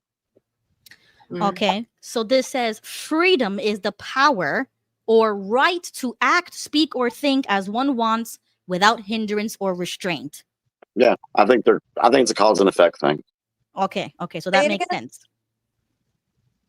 Now, So the reason why I asked this is because a lot of people say that we have the right to something, right? Like the example that you gave, right? Whereas I say, no, you don't have that right. So, okay, so a good example would be somebody would say everybody has a right to free healthcare. That's just one example, right? Okay. Do you have a right to it? Where is that legally written down? Okay, thank you. So that would also be my like a response that I would give. Whereas, do you have the freedom to receive like free healthcare or healthcare? If it was in place, yeah. Okay, because I think you do have the freedom, but it's not going to be free. Right. But I don't think you have a right to it. It's like this. I have the right to say whatever the hell I want to say, but I don't have the freedom to go into a movie theater and yell fire because I'm harming other people if I did that. Okay, but even if you did that, it's illegal, but you can still do it. You have the freedom to do that. You don't have the right to do that. Well, that's inciting fear in the public. So Right. So legally, that's a right. So you don't have the right to do that, and that's why you would get punished for that. okay, right? I see where you're looking at there. Okay, yeah. So I'm sure it's a law. Yeah. Yes, So, yeah. because it's an illegal sense, because you do have the freedom to do it. You can do it right now, but you'll get arrested, right? But you're gonna Exactly, right? you're gonna reap the consequences. Okay, so I think those are the things that sometimes people get confused with, and until you start realizing the differences, then you will start understanding the way that the right or the left uses these types of phrases, and people don't really understand what that really means. Exactly. In my opinion, because I hear on the left side, right of healthcare, or you have the right to education, or you have the right to certain things, and I'm like, no, you don't. You don't have. So Yeah. another example: do you have the right to public education? Is No. like, no, I don't really think you have the right to that. You don't have the right to be Not to given public. free public education. No, it's not in the Constitution. Okay, so that's another good example. So this is what we were kind of arguing about, because he said something to the effect of it's a right, and then blank space, put whatever you want. And I said, no, you don't have that right. You may have the freedom to do that, because back in the day they had schoolhouses and the community mothers would teach, but that wasn't a right that you should just be giving to anybody. Yeah, this is why that if we ever lived in a perfect world where we actually were going by the Constitution, that I feel like being a president would be pretty easy, actually, because all I'd have to do is like, is it in the Constitution? No, we ain't doing it. And it would be a very different America. It would not. Oh yeah. I mean, not be like the way it is. Oh, so I can't do that because it's not in the Constitution. It would be so easy. You got the rule book right there. I have a question. Exactly. So good point. You see, Lisa says, but they force you to go to school till you're 16. You see what I'm saying? Another control. And if you don't go to school, your parents go to jail. You see what I'm saying? Yeah. So that is what bothers me. And so once again, as I like to boycott the system, that's why I homeschool my kids. It's like, I want complete control. The citizen, the individual citizen, should have complete control and sovereignty over their own kids, their own land, their own choices. Like literally everything should be so individual. And America would be such a different place. And that's what I mean when I talk about my politics. Yeah, that's the kind of America that I'm talking about. Linda had a question, I think. I just wanted to bring up the Universal Declaration of Human Rights. So beyond the Constitution, the Universal Declaration of Human Rights, it will talk about freedom of religion. You have the right to this, that, and the other. Matter of fact, you have the right to change your religion, which a lot of people don't realize. So we actually have the right to be an apostate according to freedom of religion, Article 18. So like what you were talking about, Ruby, rights and freedoms, you'll see it interchanged really well. There's 30 of those human rights in the Universal Declaration of Human Rights, which can be found at the United Nations. And Eleanor Roosevelt did a tremendous job putting that together and speaking to all kinds of leaders and to get everybody negotiating with everybody to agree with it. She actually got a standing ovation because of that task of putting together that Universal Declaration of Human Rights. Yeah, she was great, Eleanor. I'm not doubting what she did. You know, some of the things in there that they have good points. You know, you said that in that Universal Declaration of Human Rights, you have the right to be an apostate. Okay, so so speaking, you also have that in the Constitution. Freedom of religion.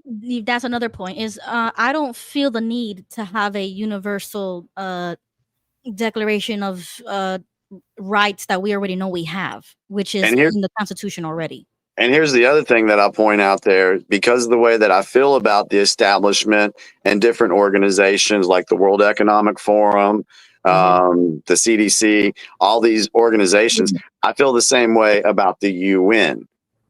I think the UN was set up by these folks that wanted to have the New World Order. I think it was set up to do that. I mean, look at what Watchtower did. Oh, they were bad in the beginning, but in the 90s they switched up and the UN's not so bad. You know? Right.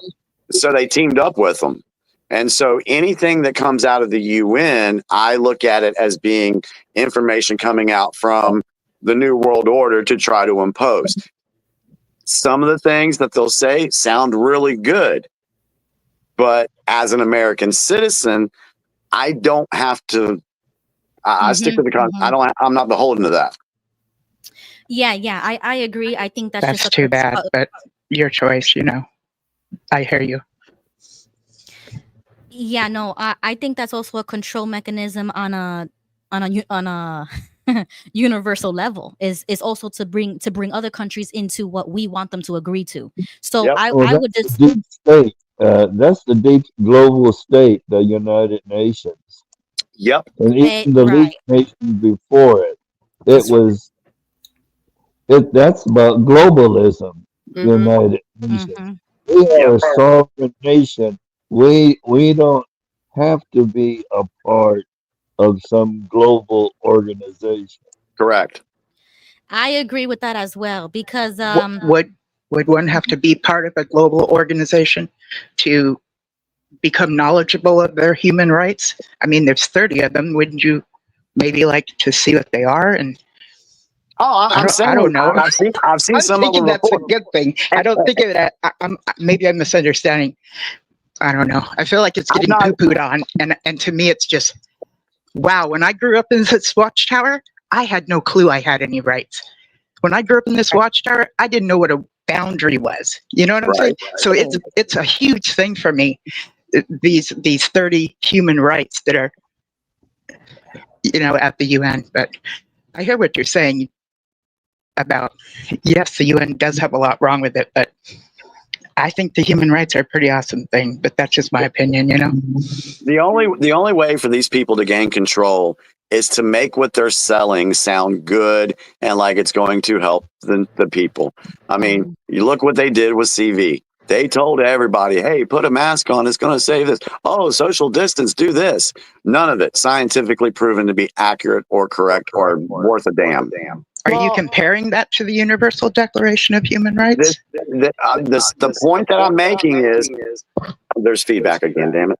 The point I'm making is they'll put stuff out to make it sound good, like it's for the safety and well-being of individuals, just so that they get people to buy into what they're trying to really do, which is to take control.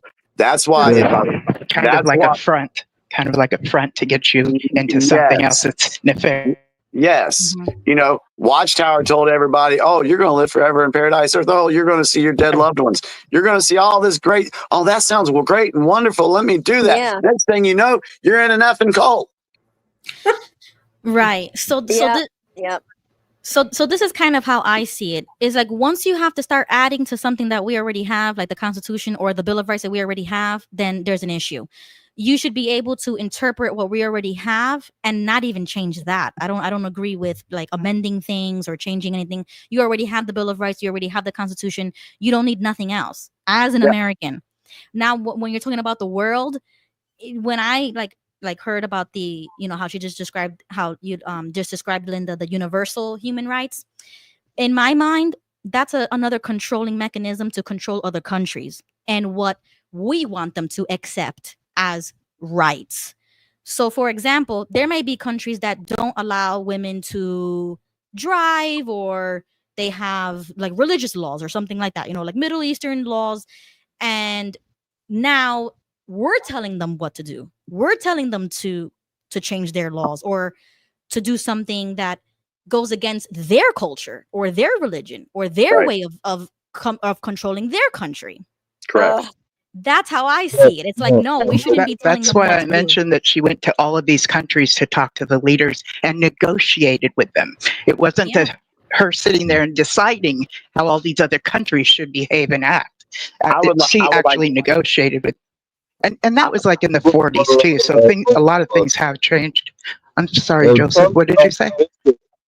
Trump's last visit to the Middle East just reversed all that. He just said, "You guys have your own culture, your own laws. We're not going to interfere with that at all." And I would love to see a list of the countries that she went to go visit.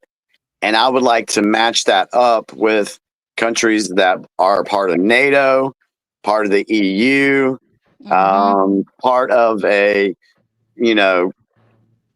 communist leadership situation, like Brazil. I would like to see the list of the countries she went to and compare that to where those countries stand politically.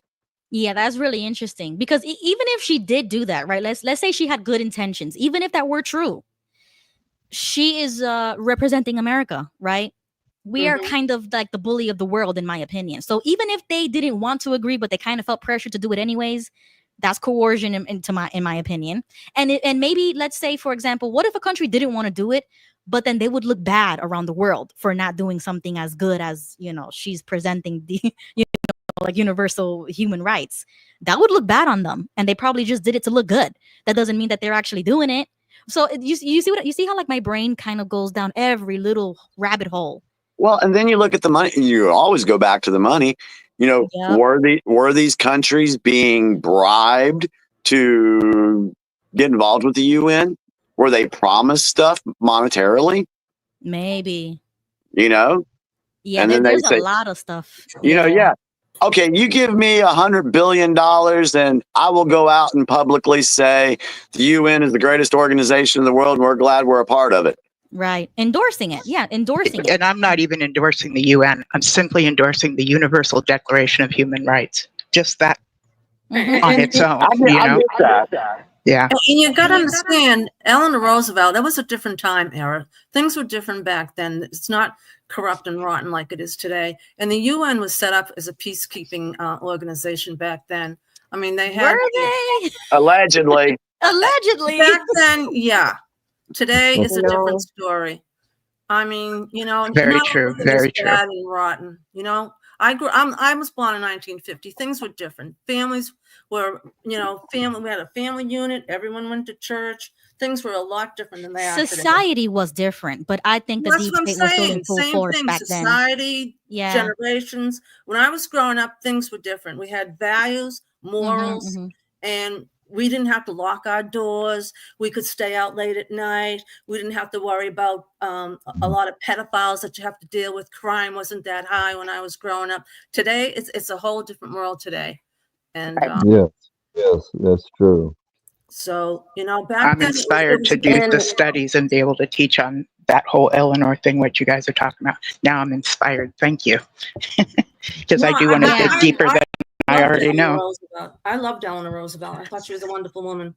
Yeah, I don't know, because we have to look into the context of that year, the politics of that year. It's like going back in time, and I would really, with my awakened mind, I would. Evil back then. We didn't have all this evil stuff. No, like I said, it was good intentions, most likely, but like Jimmy says, they want to convince you that it's all nice and dandy, but it probably had a ripple effects, or it was to control through the back door. or anything. Like I do not trust this government so much Well, you had that I wouldn't greed doubt that and something happened back then too.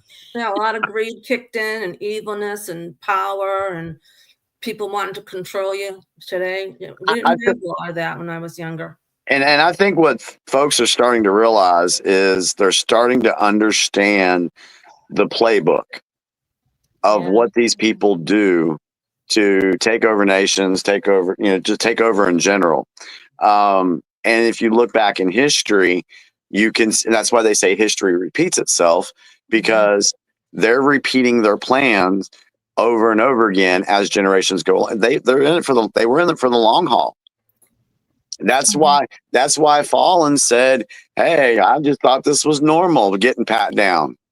Yeah. What's to say what's going to happen 40, 50 years if they were in control? So I understand that, they always say something that sounds good. What's that? I think it was Benjamin Franklin. How did he put it? I think it was the people that give up liberty for safety. Yeah. The people that give up liberty for safety deserve neither.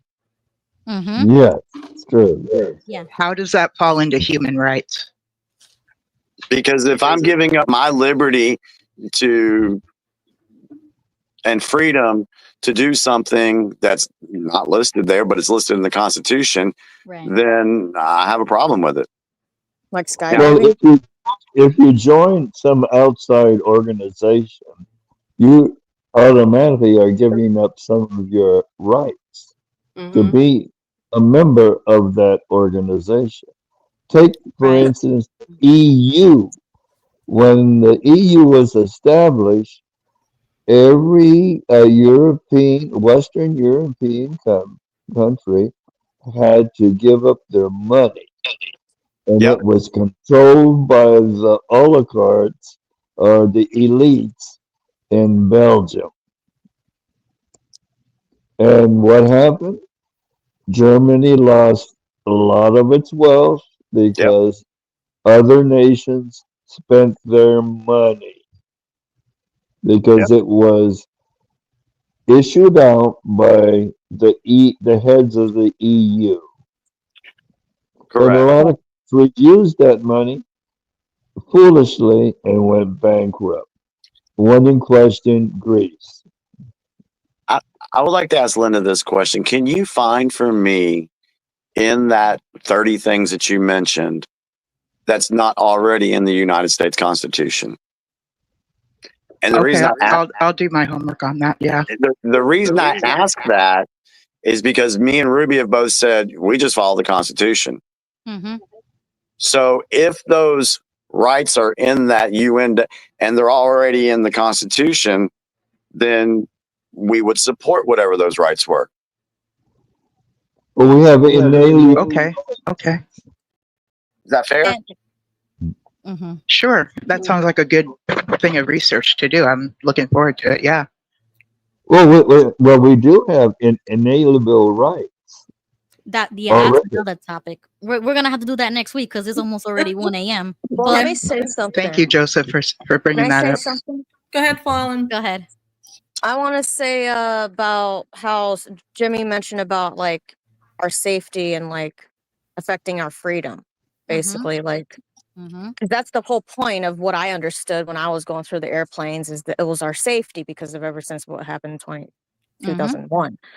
So like in the Philippines, when I used to live there, we could just ride on top of jeepneys and ride in the back of like, tricycles without a seatbelt and stuff. So yeah, you're right. I mean, that's a freedom to ride on whatever transportation, whether it's an elephant or something without a seatbelt. Exactly. Like I agree with that. I feel like those are part of culture and America has kind of take away that culture of exactly. And those are called the God-given rights, like what Joseph was saying. You don't need a right to do what you want to do in your own country if it's not breaking the law. You don't need permission to do that. It's called freedom. You have the freedom to do that. So what did Hitler do in Germany? That's what I was getting ready to say, Joseph. I was getting ready to say, what was the phrase given to the people who were put on those trains? It's for your safety. Thank you. Yeah. Okay. Oh, so I just wanted to really quick before we wrap it up, because we gotta wrap it up. But Yeah, it's 1:00. after Jimmy just said something. Oh, that if it wasn't in the Constitution already, that we would agree with it, right? I would even go a step further, and I would say I would agree with it to the extent of our borders to American citizens. I would not agree to extending those human rights to the rest of the world. Then it wouldn't be universal. It would simply be the U.S. human rights. Yeah, it would just be the Bill of Rights that we already have. It wouldn't be universal. So I would say that I would agree with it within our borders, not universally, because I believe it is the responsibility of those countries to have or make what we have. If they want a Bill of Rights, or if they want a constitution, it's their responsibility to do that with their own government, with their own voting mechanisms. They have a responsibility to their people to do that. We shouldn't be extending our version of what rights and freedoms are to the rest of the world. So I just wanted to add that. And you just got to look at, who was controlling the UN, what agenda would they want, what agenda are they trying to push. You got to dig deeper into things and figure out why are they doing that. Yep. And I think that's just another way of pushing Americanism on the world when they don't want it. It's like, why are we in their country? Why do we have bases in their country? Why do we invade their countries? Why are we pushing our laws or our morals on their country? Why are we pushing, I don't know if they're pushing maybe religion, but like, why are we pushing religion in their countries? You see, it's like a whole scope of things that I don't think we should be anywhere else in the world but our own country. Those are all real. The real cons are doing Yeah. that. That's what it is.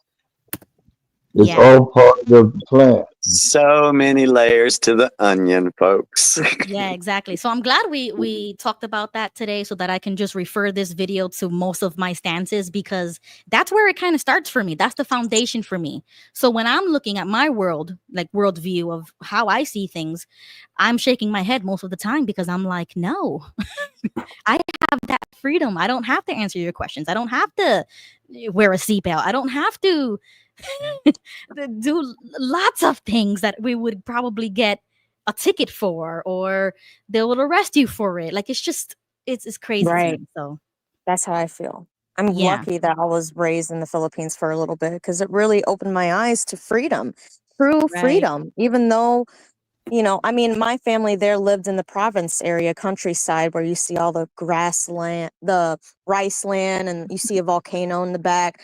It's just in the neighborhoods, you see all the people in the neighborhoods playing, like kids playing in the street. You see adults just watching their kids. But here, when I'm in the suburbs, it's so quiet, but like everybody's walking on the sidewalk. You can't, I mean, it's just a different freedom here. It's a way different freedom here. It's more controlled freedom here, but I do feel free here to a certain extent. I feel incredibly what's it called? Like, I feel like I'm wearing a seatbelt every day. So like, yeah, it's a different freedom here, and it makes me want to go back to the Philippines, to be honest. Wow. Yeah. I sometimes feel like that But too. I do like it here sometimes, I'm half American, half Filipino. So I'm a little like, I love my American side, I love my Filipino side. And then I just create my own culture, basically, in my own household. Exactly. Individualism, which I'm really big on. That's what it's all about. Yeah, exactly. So thank you guys for joining. Thank you, Fallen. You Thank wanna you, Linda. you wanna Thank you wanna give Gigi. folks a quick closing statement Oh, sure. If anybody on has one. tonight's subjects. Yes. So if anybody has one, go right ahead. Well, I just want to talk. I think the program is falling in line with the 16-year plan that we all talked about, and now we are progressing into a republic, getting away from being a corporation. And the next thing is to get rid of the Federal Reserve because our debt is inflated. It's an imaginary number. Yep. That's true. Yep. And once we get rid of that, we'll be completely make America great again. Yeah, I agree with you. Fallen, did you have something? I just want to say some good news on my life. Like I said, I attended a AA meeting earlier, so I've been doing that lately. So there's that. Good. But Good they for don't have you. I've never been to an AA meeting in the Philippines, so I don't even know if they have one there, at least where I used to live. So this is nice in America, like having that. Good. Very cool. Congratulations. Yes. All right. So thank you to Fallen, Linda, Joseph, Gigi, Gail, and who Good else? night. And Jesse. Yes, thank you so much. I And have- Jimmy too. I have a closing statement for Oh, tonight. that's right. Sorry, Jimmy. Go Whoa. ahead, Jimmy. I almost Yeah, forgot about Jimmy. we didn't get Gigi's closing statement or Linda's. I'll say something. Okay, go ahead. I just think it's wonderful that we all have different subjects that we can discuss. And, we may not agree with each other, but the bottom line is we have respect for each other, and being respectful is very important to me. And Absolutely. I like listening to what everybody has to say. I may not agree with everybody, but it's can be educational, this show, and I appreciate Jimmy and Ruby for their hard work and research that they do to get this show on the road. Thank you. Thank you, Gigi. Thanks, Gigi. Linda, any final comments? I agree with everything Gigi just said. Ditto. That was just perfect. Yes. Thank you, Linda. All right, so I'll make mine. Guys, I know that I say a lot of things that just sound off the wall. They sound crazy. But I don't mean it, and I get passionate about it because I've been learning this stuff. So if I ever come across as being argumentative or demean, I do not mean that one bit. I'm not that type of person. It's just I'm so passionate about all the research that I've done, and it's always been I've taken my oath seriously to try to bring good news or bring the truth, bring good news to you guys, and in time, some of the stuff that I say, track record's been pretty decently, things have happened. I've said stuff. Now, will that happen on everything? Probably not. But I really believe that we are headed to a better America, and a better world, in fact. And I don't think people really understand the evil, the true evil that we've been facing, basically worldwide for a period of time. And imagine what life would be like. We don't need, the paradise or whatever Watchtower promised, but imagine if everybody just weren't in control, or the deep state wasn't in control and infiltrating all these, and we got to live life the way it's supposed to be, to have a taste of true freedom, because we haven't had that. No. And so I know we need to have jeepneys here and tricycles and shit, and we need to ride on top of the roof of cars these days. Like, what the fuck? So what I'm saying is I see a brighter future ahead for all of us, financially, health-wise. There's so much stuff that's been hidden from us that would help humanity reach a different level of consciousness in the way we interact with each other. So that's why I don't ever get stressed out over things, because I just see a lot of good things coming down the road. Don't let her be happy. Jimmy. Thank you.